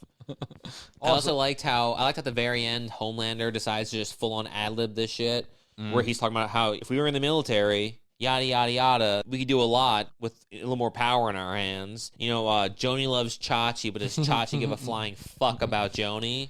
I like that a lot, too, but I also hate that the show just drops that, because that makes this whole premise feel a lot more lived in and more realistic. Right, because they don't mention the whole military thing until season 4 when Homelander's like, I'm now the president. Do they? I think that doesn't count. I think the episode in season 4 when Sister Sage gets shot, we're omnisciently speaking of the future. Because we have no idea what happens. Yeah, we've only watched. I'm surmising that. Who's Sister Sage? I'm guessing that at some point they'll introduce a character called Sister Sage. What does she do? I feel like she'd be like really knowledgeable about it. She could like see everything from every angle. I feel like they'd go to her and they'd have her say something like, they'd have like a big scene where she's at some, Rothschild-esque house in, upstate New York at some big fundraising event, and they're wearing masks. Yeah, probably in like some other room, but then like Mother's Milk would have a heart attack and like shoots her in the head, and then she'd be like all smart and she'd like have everything sorted out, and then she'd figure out this whole thing where like Homelander could say how he's now I'm now in the military. With the guy from episode 2. You're just predicting all of this. Yes, I'm guessing that might That's happen. Pretty insane. I would say from where the show's currently gone, episode 4, I would say this is where it seems like we're going. That's a crazy prediction. Episode 3. You're really involved in this storyline. Yeah, I think I got my nose to the ground. I don't know. It's I'm hooked. Not enough Ashley though. I'll say that. Not enough Ashley in the last 2 episodes. She kind of disappeared. Yeah. And honestly, not only she disappeared, but the times we have seen her, she's in this like weird quirky thing where she's been wearing like shirts and blazers. What the hell is that about? Like jackets and like overcoats. Just like all these layers, like as if we're in a tundra. You know what's interesting about that is every episode has this whole 18. I know. I'm staring warning. right now. 18 plus adult content AC GL graphic language GV graphic violence. All right. Well, where's the end for nudity? Well, the last 3 had nudity, but it was Billy the Butcher man ass. It was all man ass and guy balls. And listen, I'm not even gonna be rude. I'm not gonna look at the sky, see how blue it is, and say it's green. All right. Of course. Carl Urban's got a great ass. All right, fantastic. That's besides the point. All right, do we want to see Carl Urban's ass? Of course we do. But do we want to have a little bit of balance here? I only have watched the show equality, a little equity. And you're telling me right now that there should be a time where Colby Minifie's thinking, and Carl Urban's the ass everybody wants to see. No, we want to see both. We want to see Colby Minifie and Carl Urban's ass. I thought there was gonna be a nice divide at 50-50. Carl Urban ass. He doesn't know what he's doing. At the same time, we watched 4. It's now 5:36 a.m. and I think I need to soak this shit up. And our Huevos Rancheros is here, so we'll be back. No way. No fucking way. Good afternoon, everyone. I'm Ashley Barrett. With the boys. The boys, Yui. Yui. With the boys. Yui. Yui with the boys. Yui. Yui. Yui with the boys. Yui. Yui with the boys. Yui. Yui. Yui. Yui. With the boys. Yui with the boys. Yui. Yui. Yui. Yui. I know. I'm still getting used to it, too. Ashley! Your dick was so Perfect. And long and stretchy. You played my butt like jazz. With poise and skill and Willingness to Improvise. Let's get to work. Huevos Rancheros. My God, what a good idea. Am I right? You say, mm-hmm. I gambled. You're not even a fan. And I still ordered 2 orders, and suddenly you're like, this is delicious. It's pretty fucking good. Oh my god, this is so good. Yeah. Was it the eggs, the refried beans, or the hash browns? It was the whole enchilada. It was the whole enchilada, exactly. I feel so satisfied. It's insane right now. So satisfied. Yeah, it's like 7 in the morning. I don't even care about the boys anymore. I know. I know we watched the episode while eating, but then the episode ended and we kept eating a little longer, and now I've just kind of forgot what happened in the episode. It's interesting. I was eating while watching the episode, and I saw Billy Zane. That's about all I know of this episode. I remember being like, hey, look, there's Billy Zane. Yeah. Which is really, that's the most important thing you can possibly have in an episode of anything. Pretty much like the Billy Zane and the way it was running Cheris, and besides that was like, yeah, I guess Pop Claw died, and like A-Train and Homelander, I guess, are as thick as thieves, since he like reported back saying, yep, I offed my girlfriend for you, buddy. Yeah. And like Annie said some stuff, and like Annie and Yui went on a walk around, and Ashley was there, like sexy as can be, and then all of a sudden it was like Yui all about, hey, can you give me tickets to Ezekiel? Can I go see Ezekiel, please? And then she was kind of like weirded out by it, thinking like, is he only into me because of my access to Ezekiel? Something that never could have possibly been thought up before this moment. That's what's so dumb about it. It's like, you guys have been out, what, 3 or 4 times already? This is the first time he's even mentioned Ezekiel. It's like, he also met you on the park bench. He knows he's going to see you again. There's no reason for you to even remotely read into this. He's using me for Ezekiel? Of all the soups in all the fucking world and all the gin joints, he wants to talk to Ezekiel? Ezekiel? It's fucking stupid, Annie. Grow the fuck up. Not to mention, this isn't Annie in her old school. This is Annie in her new school suit. She thinks he's into Ezekiel. Yeah, no one's into Ezekiel when you look like that. Then it's a very relatable moment, though, for A-Train, where A-Train's doing what we all do. He's watching X sex tapes. We've all been there. We've all done that. We've all felt that low, felt that high. I haven't done it in my deceased ex-girlfriend's apartments. Yeah, I never did. I never reached that either. I did once, actually. But I can understand, like, the notion in general. It's like, of course, you're going to pull up these old tapes. You're going to watch them, say, hey, look at the moves I had there. Look what she was able to do. Look what I was able to do. Look what we did together. It is pretty badass of him to be like, remember our first date where you ate like a fucking pig and just kill her? Yeah. That's pretty fucking, that's just really snuff badass. A bitch, right? Yeah, you don't think I'll drop a bitch? Fuck the friendship, Felicia. Exactly. No, that was pretty cool. That was interesting. That was more A-Train than A-Train usually is. Yeah, he was a little more like A-Car for a little bit, but now he's definitely A-Train. That's not even a good one. It's pretty good. Then what? Huey and Ezekiel, they hang out. He gets baptized, kind of like the ending of Big Love season 1, where Margie gets blessed by Bill in the pool. Wasn't quite as glorious. No, and maybe it has something to do with the fact that we're watching it 2 times the speed. But I remember that scene being a lot more dramatic. That wasn't that good at all. I thought Homelander held Huey underwater, like, oh my god, he's going to drown him. It was like for 2 seconds. Turns out in 2.5 times speed, it was like a quick little rinse. It was like an actual baptism. Yeah, why is Huey panicking? In my head, it was, where's the fucking money, Lebowski? Yeah. And in reality, it was literally an actual baptism. And no he dramatic doesn't stakes. take his phone out of his pocket. Dummy leaves his phone in his pocket. I have proof. Oh, shit. I did walk into the pool fully clothed with my phone in my pocket for like 10 minutes. Oh, these are my waterproof jeans. Thought I had my OtterBox case. Really, the only real takeaway here is Billy Zane was in this episode. I thought the only real takeaway was now we're 5 episodes in, and suddenly we had our first bit of actual the boys blackmail. Yui blackmails Ezekiel. That's true, but he doesn't even do that right because his phone's wet. Yeah, but Ezekiel got so overwhelmed with the apparently he's this debaucherous, but this is the first time he's ever once been called out for it.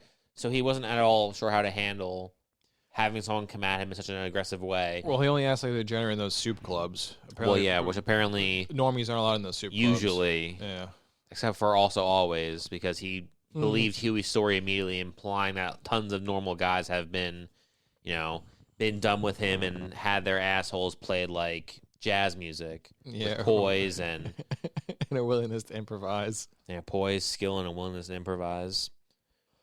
Honestly, I think I missed a lot of the episode just because of the whole, Huevos Rancheros chowing down. No, honestly, not a lot happened here. It was mostly Billy Zane's here. Yeah. I wasn't sure if it was us eating food or the episode itself just not having as much go on. I mean, half the episode was at this church event thing, and nothing happened.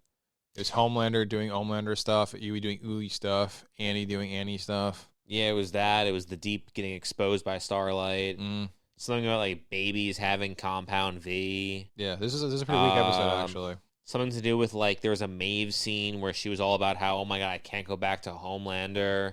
You're my old girlfriend. I love you. I hate Homelander. Homelander's the worst. Oh my gosh, Homelander. That chick is punching up on her weight. Yeah, to get much to get Queen Maeve for sure. Holy shnikes. Yeah, but everyone knows every once in a while, like the very beautiful people like to have like a couple of ugly ducklings just to punch around every once in a while. So I imagine it was cut for time, but in reality, Queen Maeve actually went to like 4 to 5 side hoe houses. Upper X's, yeah.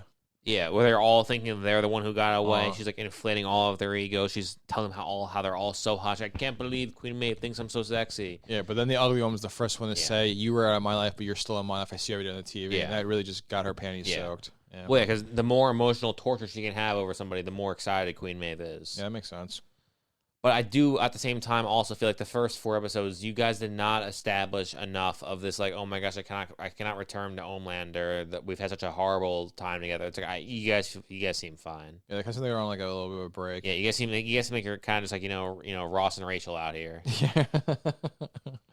Then Yui compares Starlight to Billy Joel in the Garden, which means something. I guess I'm not really sure because. And then there was like a run of the mill performance. It's consistency. Billy Joel, he had a 10-year long residency, 1 month every month for the last 500 months. Yeah. Her so speech, I guess he's that called wasn't her Joel. pretty regular. Exactly. Good. You're just Billy Joel. You performed. Average. I don't know. Also, was he talking about her speech about the Deep? That was his comment. How the Deep speech was about Billy Joel. I don't know. He was just like, "That's a great speech you had," as if he understands what she was talking about. She It didn't worked say for her. anything.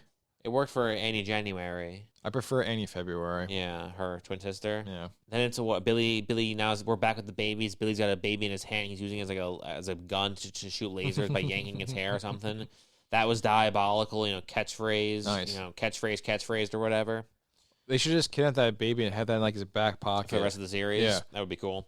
Only to return to the Schuster, Miss Madeline Stillwell. She successfully seduces Homelander. She goes a step too far for my liking. It was kind of cool when she was like, "Don't you want to do good for me?" That was kind of cool. Yeah. And then she was like, "Come on the couch with me, like come sit here." And that was also like, "Okay, this is fine. I can get behind this." And then she like opened up her shirt, and that also seemed kind of cool for a second. Mm-hmm. But then she kind of went like, you thought she was going left, she went right. And then instead of, just opening up her shirt, she was like, no, actually, I'm going to like open up my shirt and simulate breastfeeding you. Yeah, that's kind of where things got weird. It's almost the part again where Eric Kripke was like, that's what happens in sex, right? Yeah, people suck each other's toes and they breastfeed each other. And like, I mean, yeah, sometimes nipple sucking does occur. It's not usually in that context. He's like, what other context is there? He looks at it. No, it's not for nutritional value. He sees everything in like very pragmatic, like utilitarian terms. Eric Kripke. He's a very he's kind of a survivalist in that way. Basically, the Elizabeth Shue fantasy turned into a nightmare right quick. Right quick. And then it's just in time, thankfully, for Kimiko to have her fight with Noir that I didn't remember happening at all until there was the moment where Frenchie's like, "Oh no, my girl, she's gone," and then she suddenly healed. He's like, "Oh no, she's back." Exactly. He's like, "Mon petit chou." And then she's suddenly back, back in business. And then we get a little bit of Bill Withers, a little solid needle drop, something that the show most certainly does not do in the current season. Yeah, other than playing any songs. Turns out the first 5 episodes, they're constantly needle dropping. It's actually pretty badass. Kind of is. They should probably keep it up, but I feel like unless we're forgetting a lot, they don't ever do it again in the later half of the show. Two comments about that scene. One, where was all of Black Noir's quips? I thought Black Noir was like a real funny, no, that's kind of Black guy. Noir too. You don't know that yet. That's right, later in the show. I was getting confused. I have these ideas of where the show could go. Yeah. I was getting confused. My other comment about that though. So since Frenchie is just living up to his heritage, being obsessed with Kimiko, who's the Asian girl, right. Wouldn't it be funny if instead of being Frenchie, he was Jewy? Right. And then That'd Boy be the sick. Butcher said Ewy to him and to Ewy. Yeah. So he's like Ewy, and they both go me. No, Ewy. Right. He goes, wait, no, me. Yeah, Oh, yeah. you mean and me? No, Ewy. Oh, And you then mean there's like me? a whole episode where Yui is like, oh my gosh, I wish I could build this pipe bomb for you, Butcher, but it's the Sabbath. He's I like, can't. I wish. I'm sorry. I'm sorry, I can't do this. He wouldn't sound like that at all anymore because now he wouldn't be French anymore. Oh, you're right, he's Jewy. Yeah, exactly. He'd be a whole different character. I think it's a better show, Jewy and Yeah, Huey. that'd be like really, really Remington Steel. It'd be so Remington Steel. Good afternoon, everyone. I'm Ashley Barrett. With the boys. The boys, Yui. Yui with the boys. Yui with the Yui. boys. Yui with the boys. Yui. Yui. Hey, Yui. Yui. Yui. Yui with the boys. Yui. Yui You with and the me. boys. Yui, you, me. Yui. With the boys. Yui. Yui. Yui. With the boys. Yui you with the and me, boys. Yui. Yui. Yui. Yui. I know. I'm still getting used to it, too. Ashley! Your dick was so Perfect. and long and stretchy. You played my butt like jazz. With poise and skill and Willingness to Improvise. Let's get to work. BEA Utival. Episode 6, we're opening up on commercials. The Deep is teaching CPR. A-Train is just running with amputees. That was hysterical. That was awesome. That was so fucking That was a funny. great joke. And I don't even remember the show ever being that way. And I know it's not currently. When the hell did the show ever even do little gags like that with fun little editing tricks? And now we're doing like informational videos. Not since season 1, at least. Not since season 1. Yeah, it's certainly not season 5. But I really like those little extra little details they do for everybody. It's like world building. Yeah, exactly. It's fucking tight. Yeah.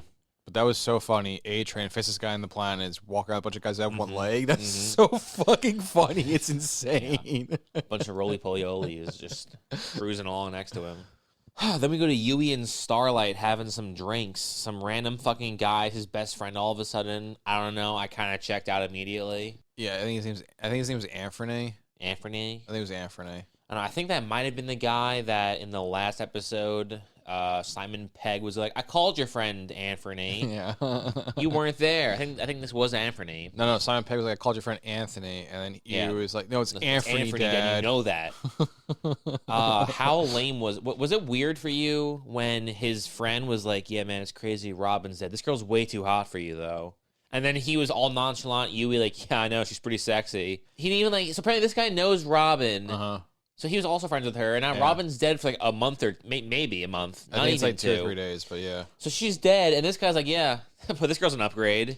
And then Yui, who acts like he's some sanctimonious moral high ground, he's just like, oh, I know, right? Mm. I thought he would have at the very least said, hey, Robin was beautiful. He just was like, no, I know, dude, Robin was trash. So this Annie bitch, whoa. This Annie bitch is so much better than Robin. Oh my it's God. not even funny.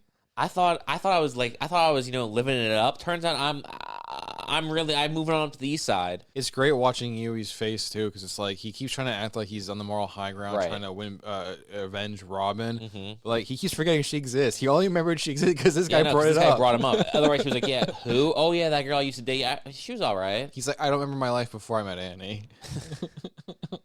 Before I met Annie, I was just a guy with the cool collection of T-shirts. Yeah, you were a fan of those T-shirts. Those shirts are fucking. Like he was a dick. But he's got a really great collection of shirts. He's got a really cool cell phone. Homelander's filming his 30 for 30, right? Randy from Set Deck, right? Who put this fucking blanket there? Weird actually seeing the show slow down for a second and show us a little bit of character development, some like personal thing going on in their day-to-day operations. It's also interesting seeing how the show in season 1 is very interested in like showing the monotony and like the corporatized way of being a superhero, and how like it's all this press junket, this short form content. How often do you think in the day-to-day is A-Train and the Deep stopped where they have to go find a cup of water, and there's an empty cup, and they have to each pour water into the cup to see until it overflows to who actually puts the last drop in, where it's like, hey guys, we're going to have you try to flip a water bottle, and basically I'm talking about the Giants. You look really confused. I have no idea what you're trying to talk about. You know, like this Giants social media thing where like they'll have the idiot stuff for the team when the players are done with their practice. Yeah, and they roll like the can down the table and whatnot. And do dumb shit. Yeah. One of the ones will be like where it have an empty cup and a big jug of water. The jug of water gets poured into the cup, and each person has to pour a little bit more into it to see until they overflow the cup, and then like one person will come on who's a big hot shot, and he drinks it. No, and so everyone else is like pouring a little splash. Here you go, a little splash of water into the here, a little splash, and then one guy will come in there and pour for 7 seconds straight. He'll dump like the entire thing till it's at the very top. I'm like, whoa! And then the next 5 or 6 guys each try to do a little splash to see who overflows it. You know what I'm talking about at all? No. I've never met someone so fucking stupid. That's besides the in my point. entire You can life. still get to your point. I understand what you're describing. I don't need to see a fucking short. Why don't you put that in your Good Morning Missouri wake up fucking broadcast, bitch? Okay, so what's your point? Shut I up. get it. We have the worst fucking social media. It's insane. I know.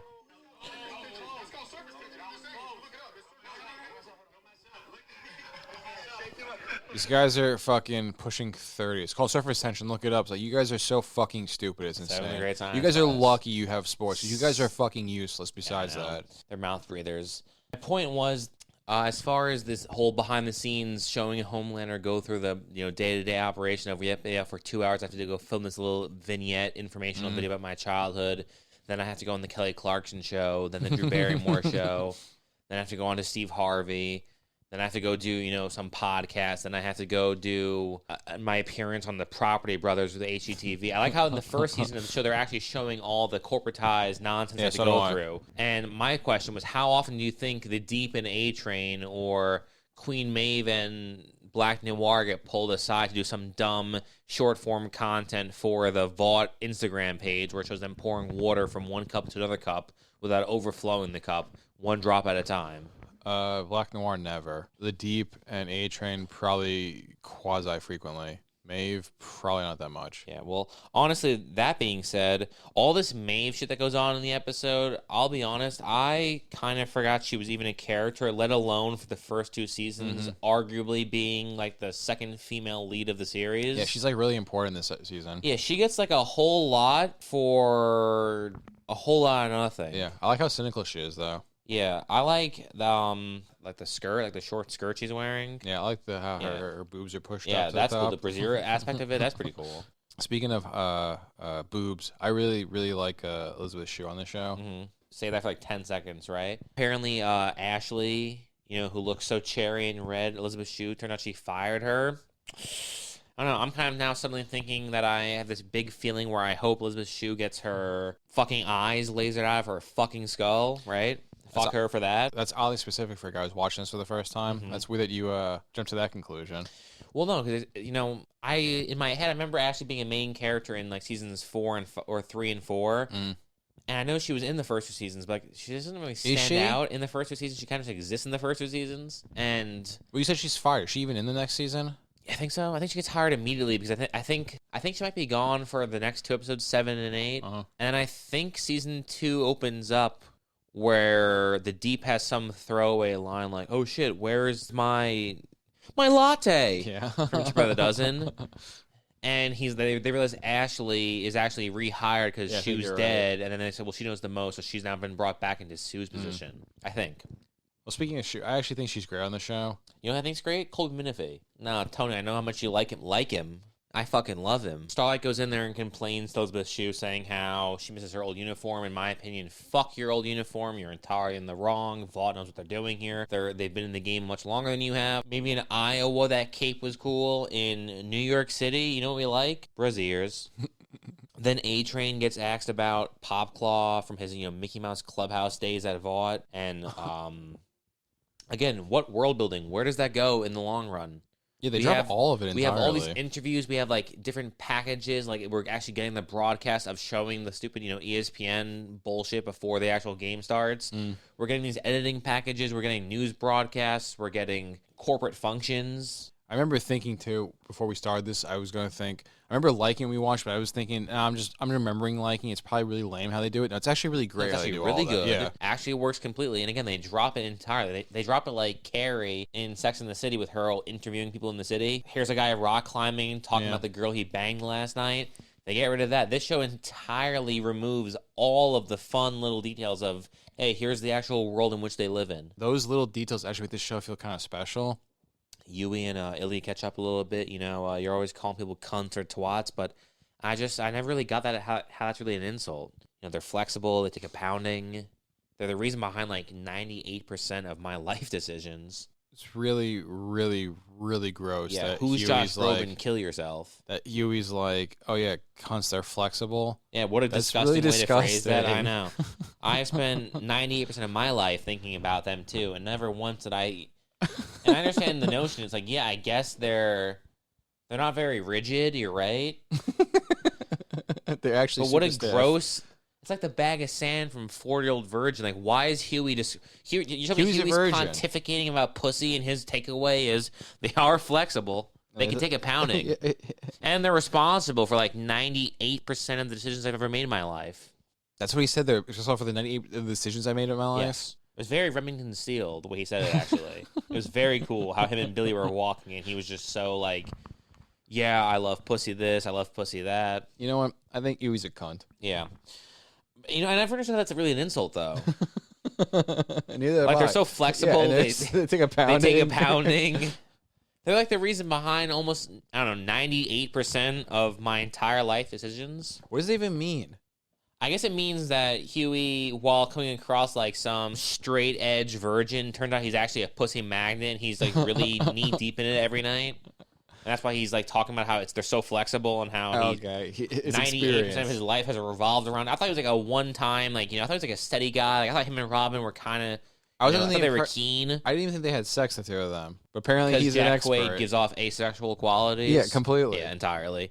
He seems like he's flat like Ken. I mean, sure, he's cute, but like he doesn't have any sex experience. Yeah, exactly, right? It's like you're not Dennis Quaid. You don't fuck like Randy Quaid. Who's a beast in bed. Mm-hmm. Well, he roars. Therapy. You know, Billy, where's your fucking rage?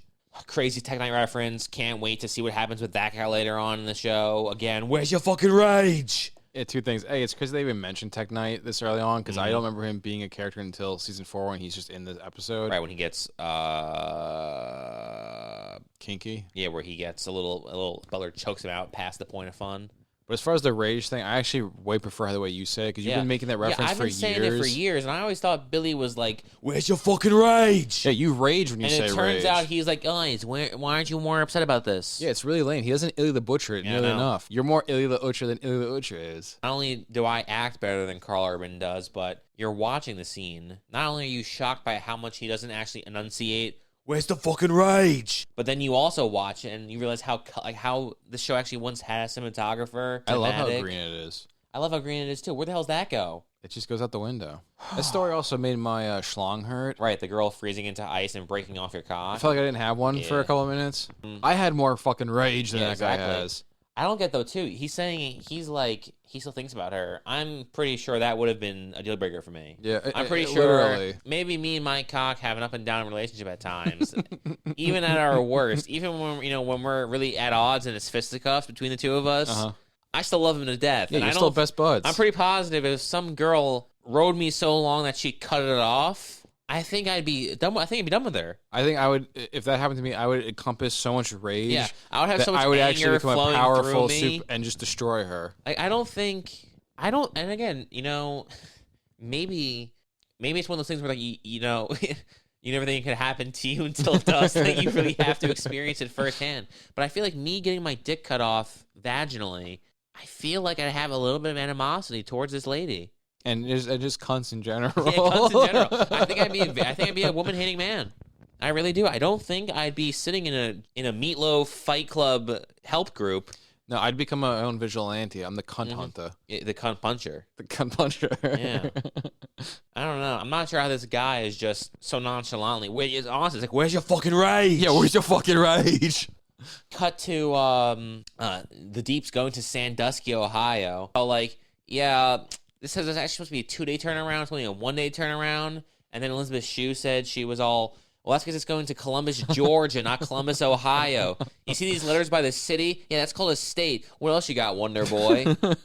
Hard cut, Deep now pumping gas in his sick yellow Hummer. Hey, the Deep, doesn't smell like mud. It doesn't smell like mud, Chucko.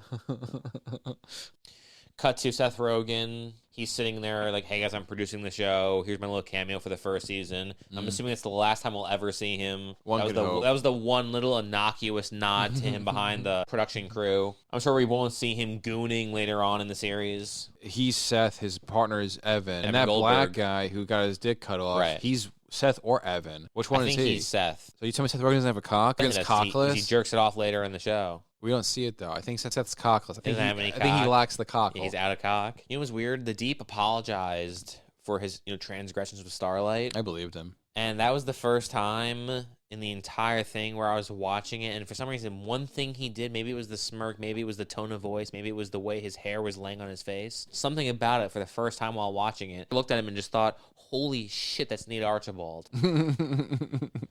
Haley Joel Osment, he's here all of a sudden. I'm assuming he'll have a long 10-year run in this show, like every other fruitful career he's had past age of 12. It's not like for the last 20 years he's been used as some just joke where that's Haley Joel Osment. He'll be great in Silicon Valley. He'll be great in The Boys. He'll be great in Entourage. Whenever they make the sequel to that one. Yeah. I went to the Austin PA Film Academy for a semester, and all my teachers said that I had a tremendous taste. Yeah, I noticed how he was, apparently he's really into his daughter, kind of. He's got one. Well, it was just some random girl he was hugging. Yeah, it was just some cool girl repping the 3 stripe. That was rad. But the dumb bitch didn't even have a DVD player. Like, what is she, stupid? Yeah, really? What is she, stupid and poor? What are you dumb? You don't even have like an Xbox 360. You can't. You have no way to play a DVD. That's impossible. A lot of things play DVDs. You must be really dumb and poor. Sure. Yui and Billy bond a little bit over the loss of Oben and Eka. That's a pretty good scene, actually. Better scene follows right quick. Elizabeth Shue full-on crotch grab to Homelander. Yeah, I wish she'd grab my Homelander. Yeah, I think I swallowed my throat. She leaned in, and at first she like kind of put her head in, and I was like, oh, that's pretty intimate, the way she's kind of like, you know, looking up from her eyes, and she's kind of leaning into him, making him feel like the big man. Yeah. And then she like closed the distance even more. I'm like, oh, that's pretty hot. I'd probably be pretty into that. And then she like caressed his thigh. I'm like, okay, well that's pretty cool. Yeah. And then suddenly she's just grabbing a full grab of his hang down. And I've seen that happen in a lot of movies. I've never seen it done quite the way she did. Yeah, I know. It's almost like it was Elizabeth Shue or something. Yeah, it was pretty fucking nice. And also, she's got a great voice. Imagine her just fucking whispering sweet little nothings in your ear as she grabs your hang down. Yeah, I know. As if I was Homelander. And then they ruin it immediately by just hard cutting to a Komiko like backstory. And I'll be honest, I kind of missed all of it. I started just lining up a little bit during that bullshit where who even cares? Haley Joel Osment's like, I don't know, it seemed like some Vietnam War flashback where she's like in the trees and shit. Yeah, they saw Cobra Kai. They said, "Oh, we'll just take John Grease's story and we'll throw it back." That's all they did. John Grease, what I say? John Kress. It's close enough. And also, it's like I get right now. Her not talking kind of makes sense because she doesn't know these people yet, but it's like, you're just choosing not to speak, you stupid fucking asshole. At first I thought that she had some, like, they pulled her tongue out, she actually can't speak. Oh, that was a side effect of the compound V, she just couldn't speak. Then I thought, okay, no, she's taking the whole Penn and Teller. Yeah. She thinks Frenchie's so charismatic on stage that he can do all the talking while she does, like, the real sleight of hand magic. Exactly. Then I found out she actually can talk, she was just actively choosing not to.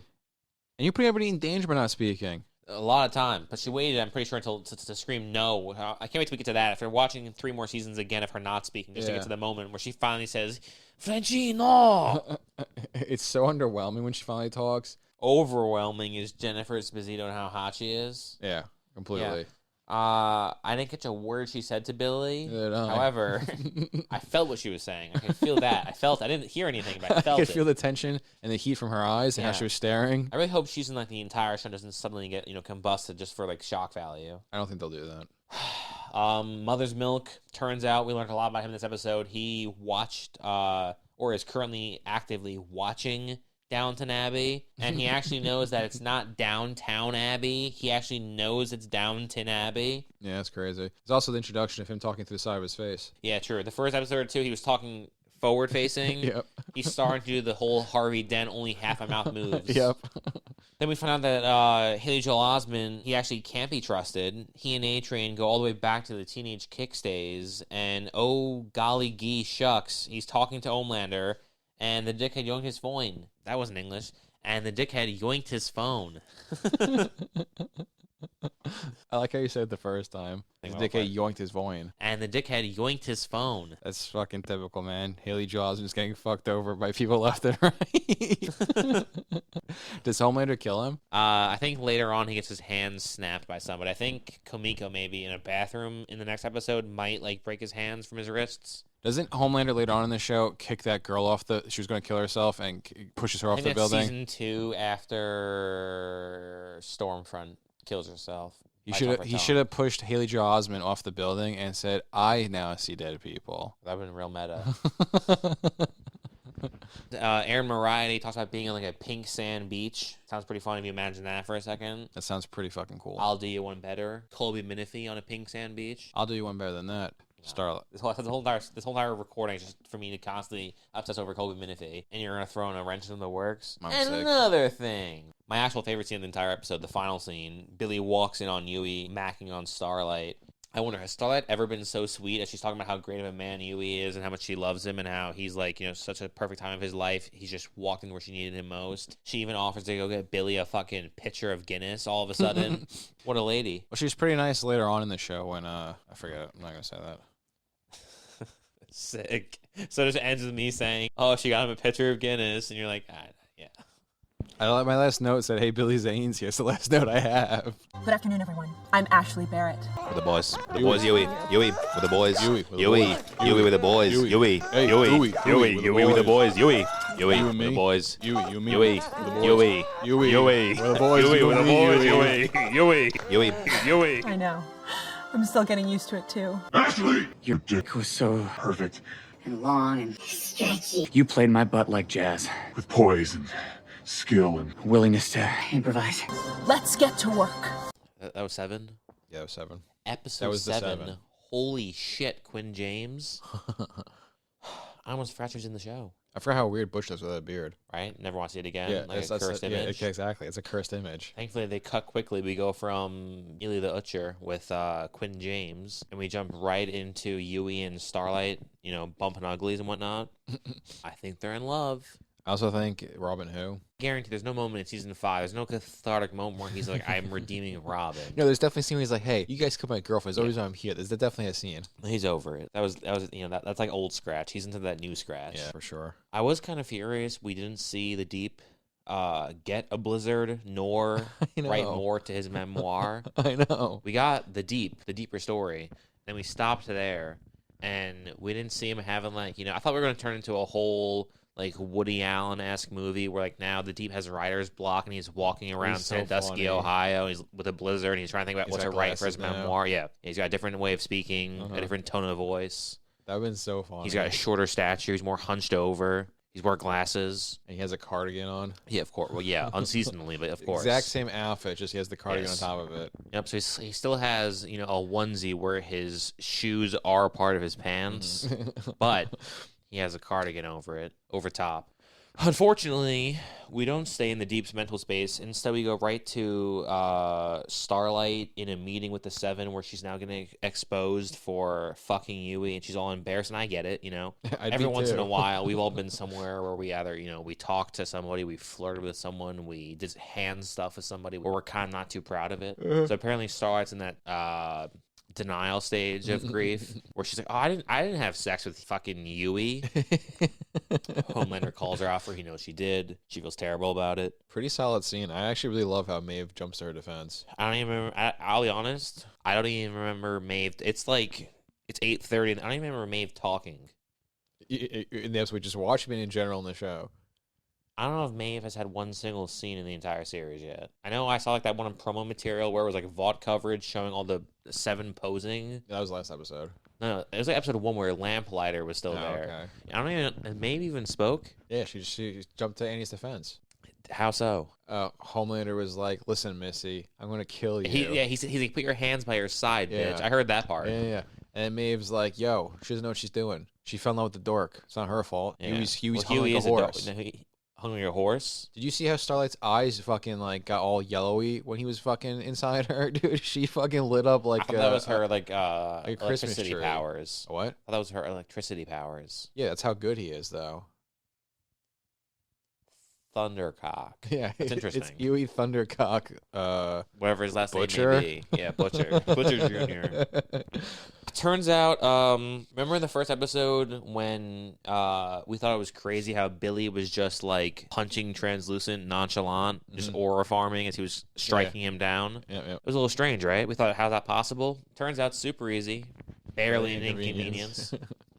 Billy just manhandles Haley Joel Osment. Yeah, ridiculously. Turns out killing a soup really easy. All you need is downward momentum, a little inertia, and a porcelain sink. And if you bash that fat boy's head just enough, turns out pops like a watermelon. Yeah. He's dead. What a contribution he made, Haley Joel Osment. Rest in peace to my fallen homies. Yeah, I kind of hate that they get rid of him that quickly. I hate that they got rid of him so fast, and I hate that. I thought the only way to kill a soup...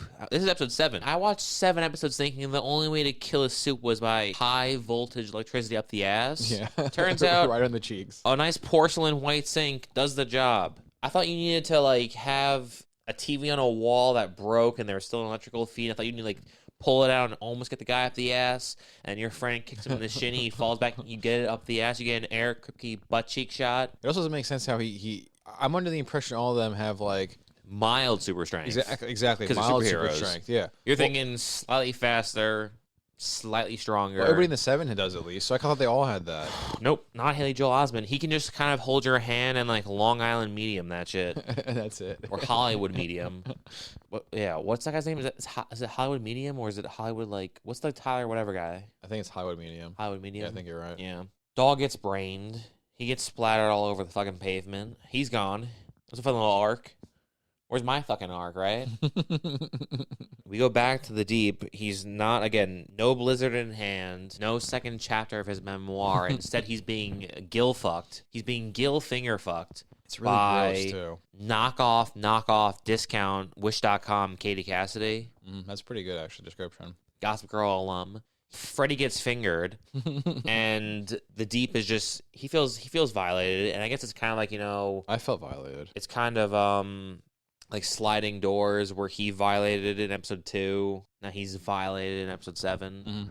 I'm sure he'll learn and have a full come around moment, and it won't be like a whole fake development where he then returns back to status quo. Yeah, for sure. There's going to be something real deep going on with this one. Even more deep is when Huey decides to, I mean, maybe I missed it, somehow get in contact with A-Train. A-Train shows up, wants to know what's up, calls him a pussy. Turns out, nope.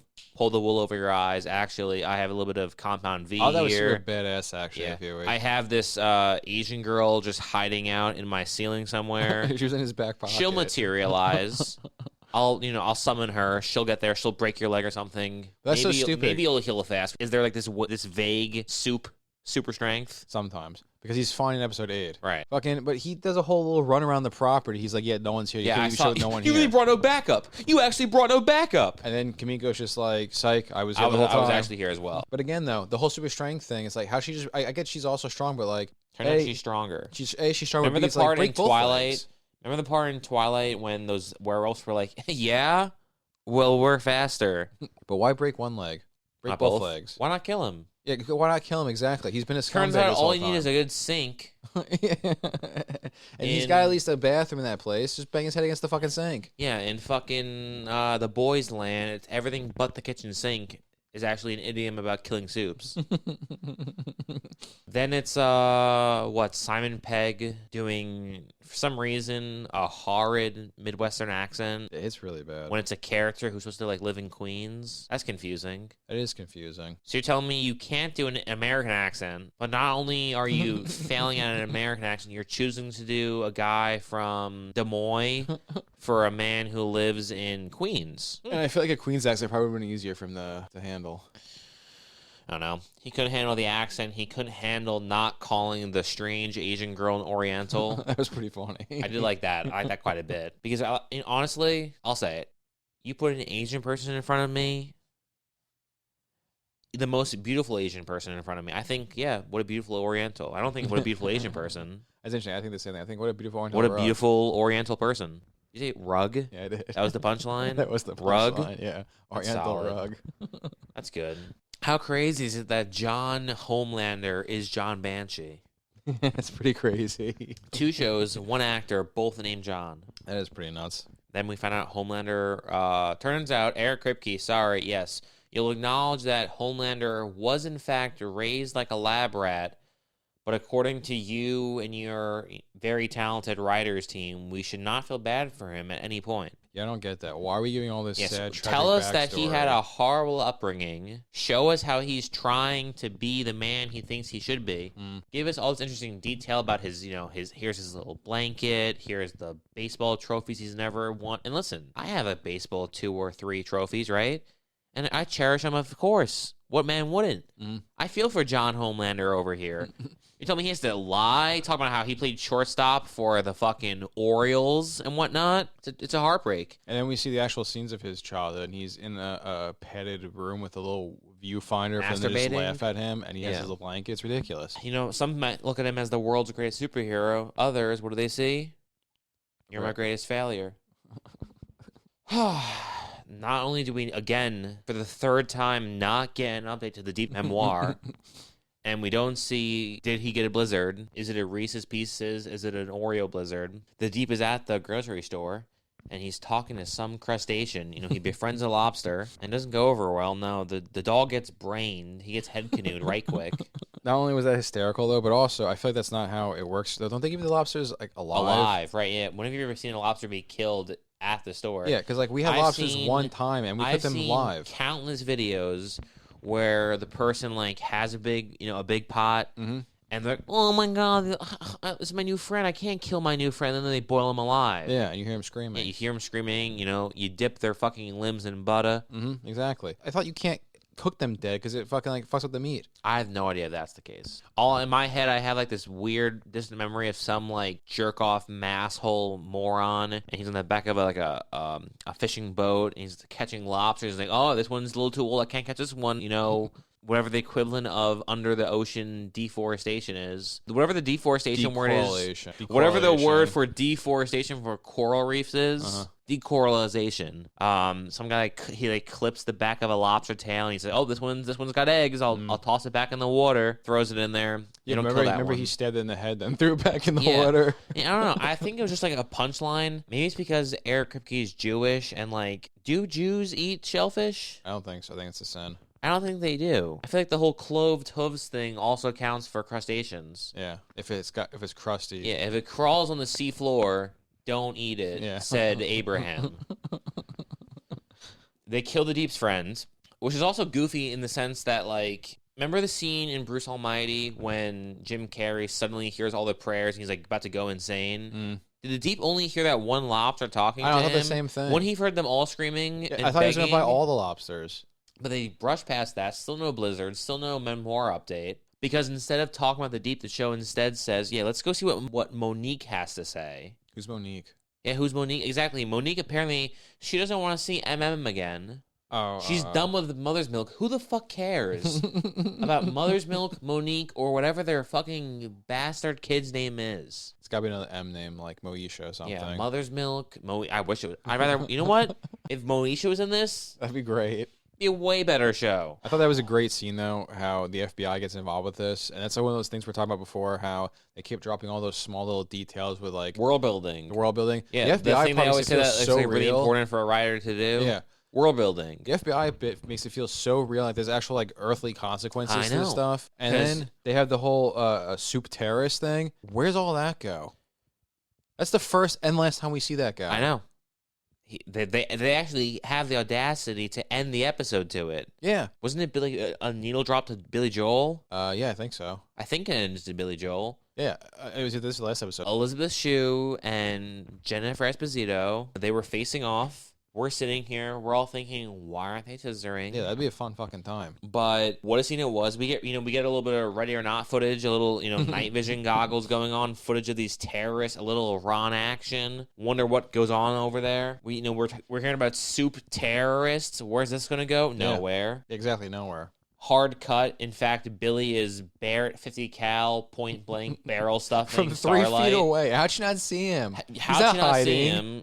I assume she has like some soup reaction time. Why didn't she jump out of the way of Billy the Butcher charging at you head first, fucking clicking his heels on the ground, running with a Barrett 50 cal? Absolutely ridiculous. He shoots her. Then he shoots her once. She gets up, says, Yui, what the fuck? Gets shot a second time. And then Billy's like, where's your fucking rage? Tells Yui to run away. I think he does, I guess. I don't know. The episode ended. We'll see what happens in the finale. But so she could take 2 50 caliber bullets to the chest. No problemo. But A-Train's leg is broken by a fucking pipe. What was it? A pipe swung by a soup. It's still a 50 caliber bullet. Yeah. And then the other guy gets his head bashed in by a fucking sink. It was a soup reinforced sink. Oh, okay. I mean, I guess, I don't know if I was, head of Amazon MGM, if you brought me that script saying, yeah, no. Then Billy, he gets a gun and he shoots the superhero and she's a little ticked off by it. And he pops her a second time and she's down for the count. I guess I also would have thought, I guess that's a good cut to black moment. That's a good penultimate episode. Because you're right. If you told me, leave the gun, take the cannoli, I would have also thought, yeah, no, these soups do in fact go down because when Billy earlier had the sniper, when he Barrett 50 cal'd translucent, that went over really well. Yeah, exactly. It didn't bounce off his skin. So now we would think, yeah. Now that will stop Starlight, who wasn't even being an aggressor towards Huey. She wasn't even doing anything. She was standing there. She was like, can I just get some answers, please? Honestly, though, proof that Huey must be amazing in bed is she forgives him for this. Or that whole being from Iowa thing, she's just never had sex before, and she's really ill-equipped to judge how good of a lover Huey actually Yeah, is. that's what it is. That's much more accurate in my opinion, looking at Jack Quaid. Good afternoon, everyone. I'm Ashley Barrett. With the boys. With the boys, Yui. Yui. With the boys. Yui. Yui. Yui with the boys. Yui. Yui. Yui. Yui with the boys. Yui. Yui with the boys. Yui. Yui. Yui. Yui. With the boys. Yui with the boys. Yui. Yui. Yui. Yui. I know. I'm still getting used to it, too. Ashley! Your dick was so Perfect. And long and stretchy. You played my butt like jazz. With poise and skill and Willingness to Improvise. Let's get to work.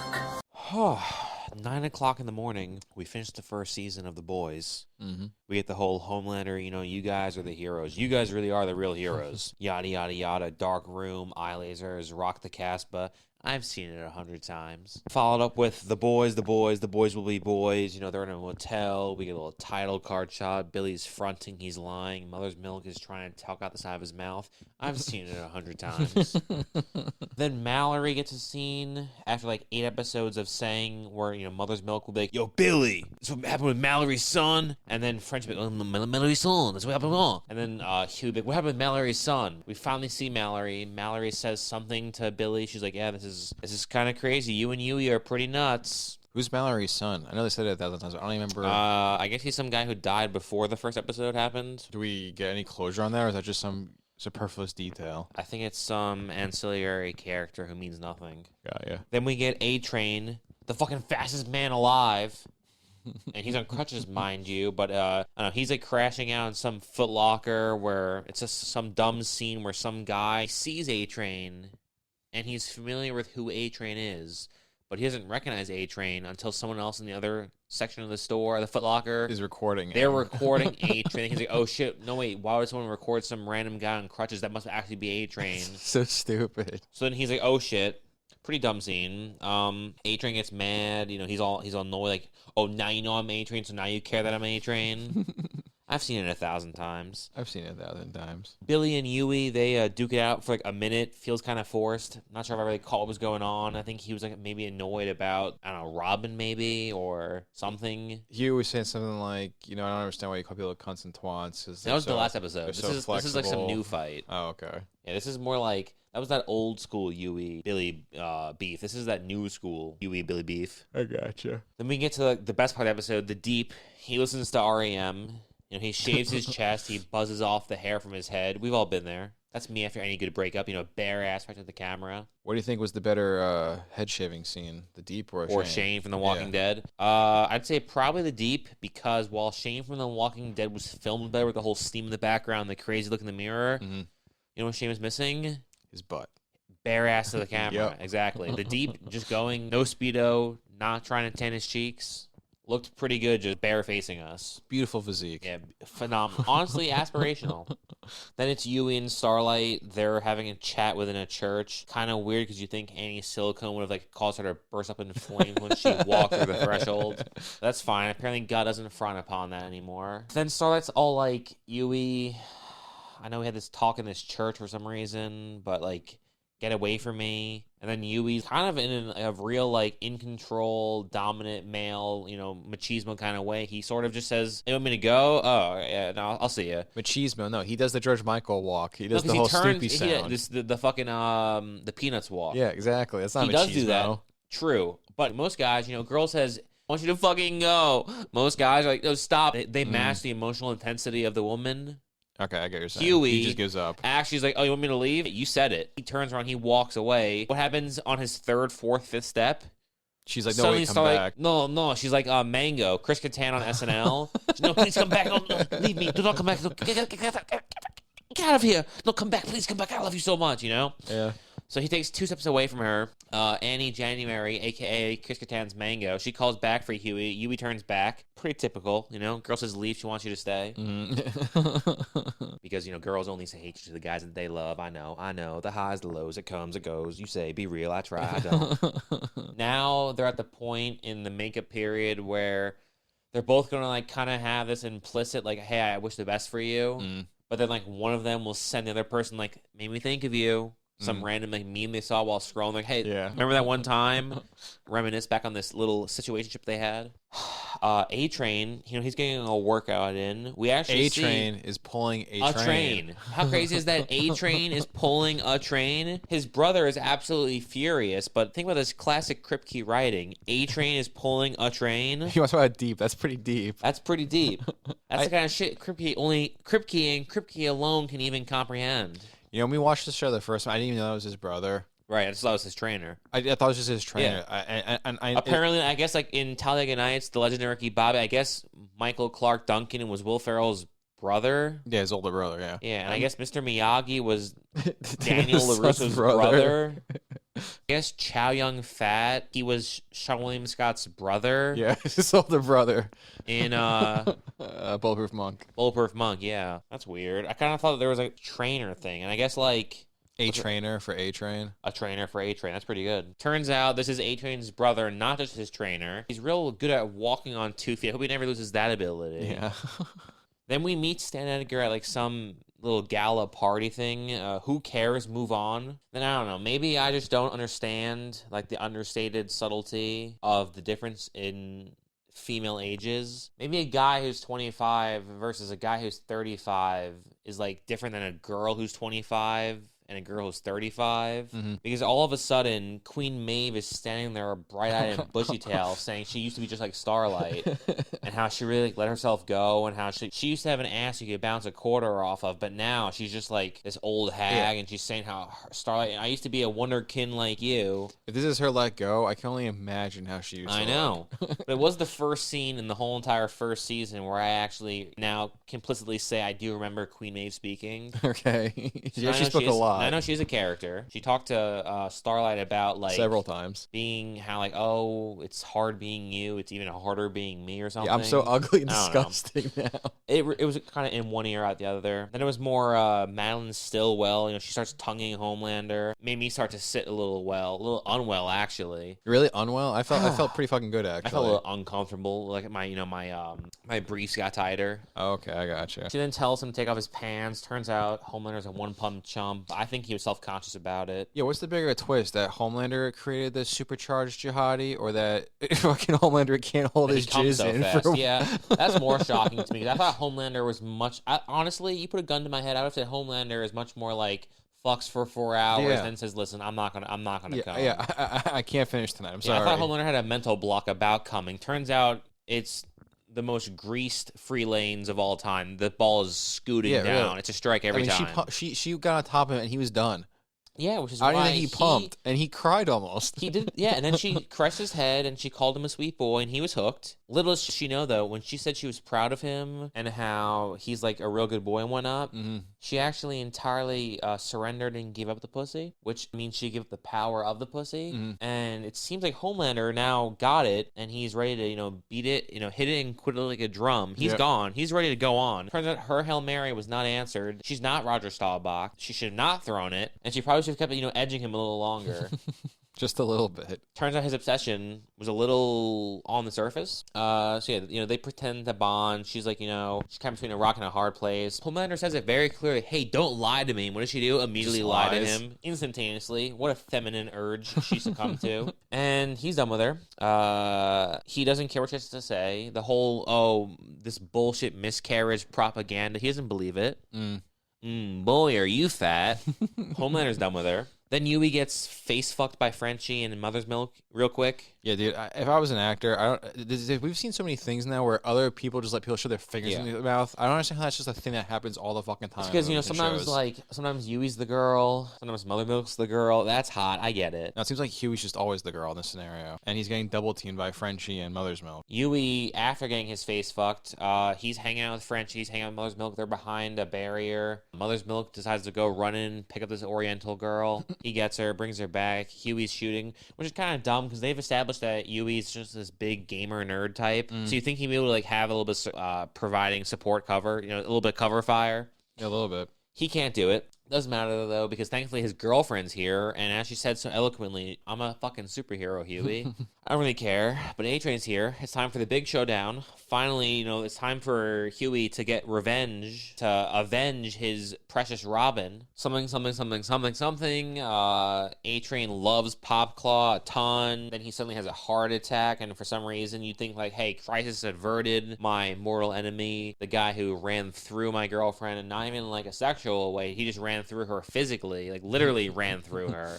I'm not going to provide him, you know, chest compressions, and I'm about a step away from mouth to mouth. I honestly remember when we watched the first, I thought he was dead here. Yeah, well, I was stunned to see him in season 2. That's one thing each season does is they tell you they're going to kill A-Train. Yeah, isn't every season and then everything they don't like kill dying? A-Train because they think, well, hold on, we got to repeat this. Yeah, so we just do the same storyline over and over again. That scene looked incredible, though. Yeah, the whole slow motion, that him looks running by, fantastic. her doing the whole electricity shots, him zooming. That was all cool. I did agree. That looked awesome. It was shot well. It looked ridiculously well. And we keep talking about how the show just drops things. Yeah. I don't think they have a scene even remotely close to that again. Season 2 is like, hey, here's Stormfront in the woods, and Ryan's angry. Yeah. Then we got Homelander, you know, we're back in the house with Stillwell. Homelander's teasing on Billy. He's talking about how Becca came 3 times. She said she came 3 times. She never went 3 times, Bill. He's furious. He feels attacked personally. He remembers Becca telling him that she's actually never come 3 times in a row. So him making her come once is like a whole entire feat. And he only had that one time. Is Homelander a liar? Let's think about this for a second. Let's pontificate, right? We saw Homelander 20 minutes ago have sex with Stillwell. That seemed like very boring sex. That seemed like very, very, very lackluster sex. Is that because Homelander got lied to beforehand, so he had like a mental block and he couldn't perform to his soup abilities? Or is he lying when he's talking about how he made Rebecca have cows jump over the moon thrice? I think he's lying. I think he's lying too. I don't think she came even once. But John Homelander, he's not fucking around. He's Colin Farrell. He's the Penguin. He sees that in his case, his Vic is Elizabeth Shue. She's his weak spot. Not gonna have any of those. He lasers her fucking head off, right? All because what'd she do? Shue lied to him. In my opinion, I know you said you liked Elizabeth Shue. You were really enjoying her performance. You thought she was good. You were impressed. You were like, this is the best I've seen her since leaving Las Vegas. I feel like Homelander, based on that, you know, he gave her a chance. He said, hey, we just fucked. We crossed that path. Can we be honest? She lied. He should have flipped the bitch. Laser her fucking head off, you know? You can do it. You can do it.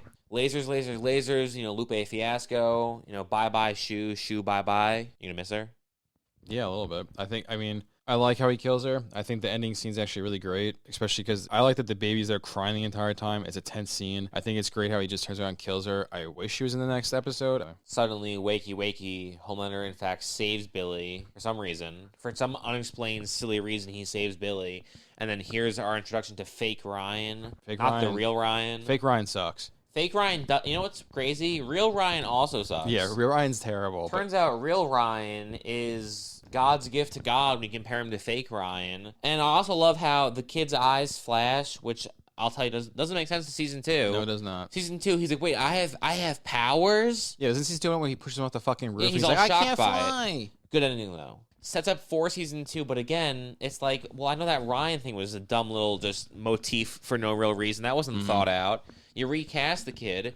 And it's like, if you weren't sure about who you cast, how about this guy's over-the-shoulder shot? Kid, looking at Homelander, don't see his face, no random eye flashing, don't denigrate your next season that's ready to come. They should just had Homelander on his knee playing Ryan from the back shot. So it's like, it's obviously Homelander. So John Homelander like Jr. It's just on his knees and looks tiny. That'd be cool. Like tiptoes? Yeah, exactly. First season, though, honestly, I know it's not going to get better, but I kind of really dig it. I kind of really dug it. I kind of thought it was great, actually. Kind of thought it was awesome. And this is a pretty solid... And the opening scene with Homelander with the glowing red eyes in the shadow, that's shot so well. Yeah, better than anything else that will ever come. You know what it felt like? It felt like very Remington Steele. Between that opening scene, the slow-mo scene with A-Train, the tension of Sitwell, it's all Remington Steele. It's so Remington Steele. I've never seen anything... This is more Remington Steele than Remington Steele. Yeah, season 2, though. Will it live up to it?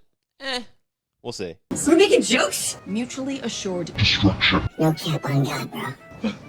How's it you guys are actually getting worse at your jobs? No cap on God, bro. Webweaver wants you to stop, leaves. Safe work, safe work, safe work, safe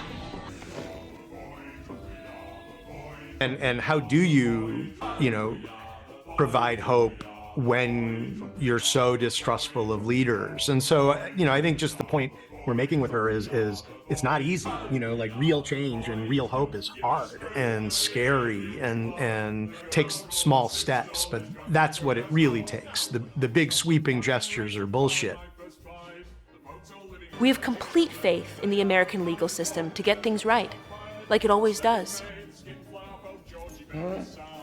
No cap on God, bro. Sit my swollen clit on your stupid masked face and piss like a skunk. And I just had asparagus. You want that? Yes? Yes! But every strong, independent woman knows there comes a day when she needs to leave home. But you know, we just thought that was a really interesting psychological exploration of you spend your whole life as this character, you know, that ended up being owned by this corporation, and then you finally break free of it and you can be yourself. Oh my God.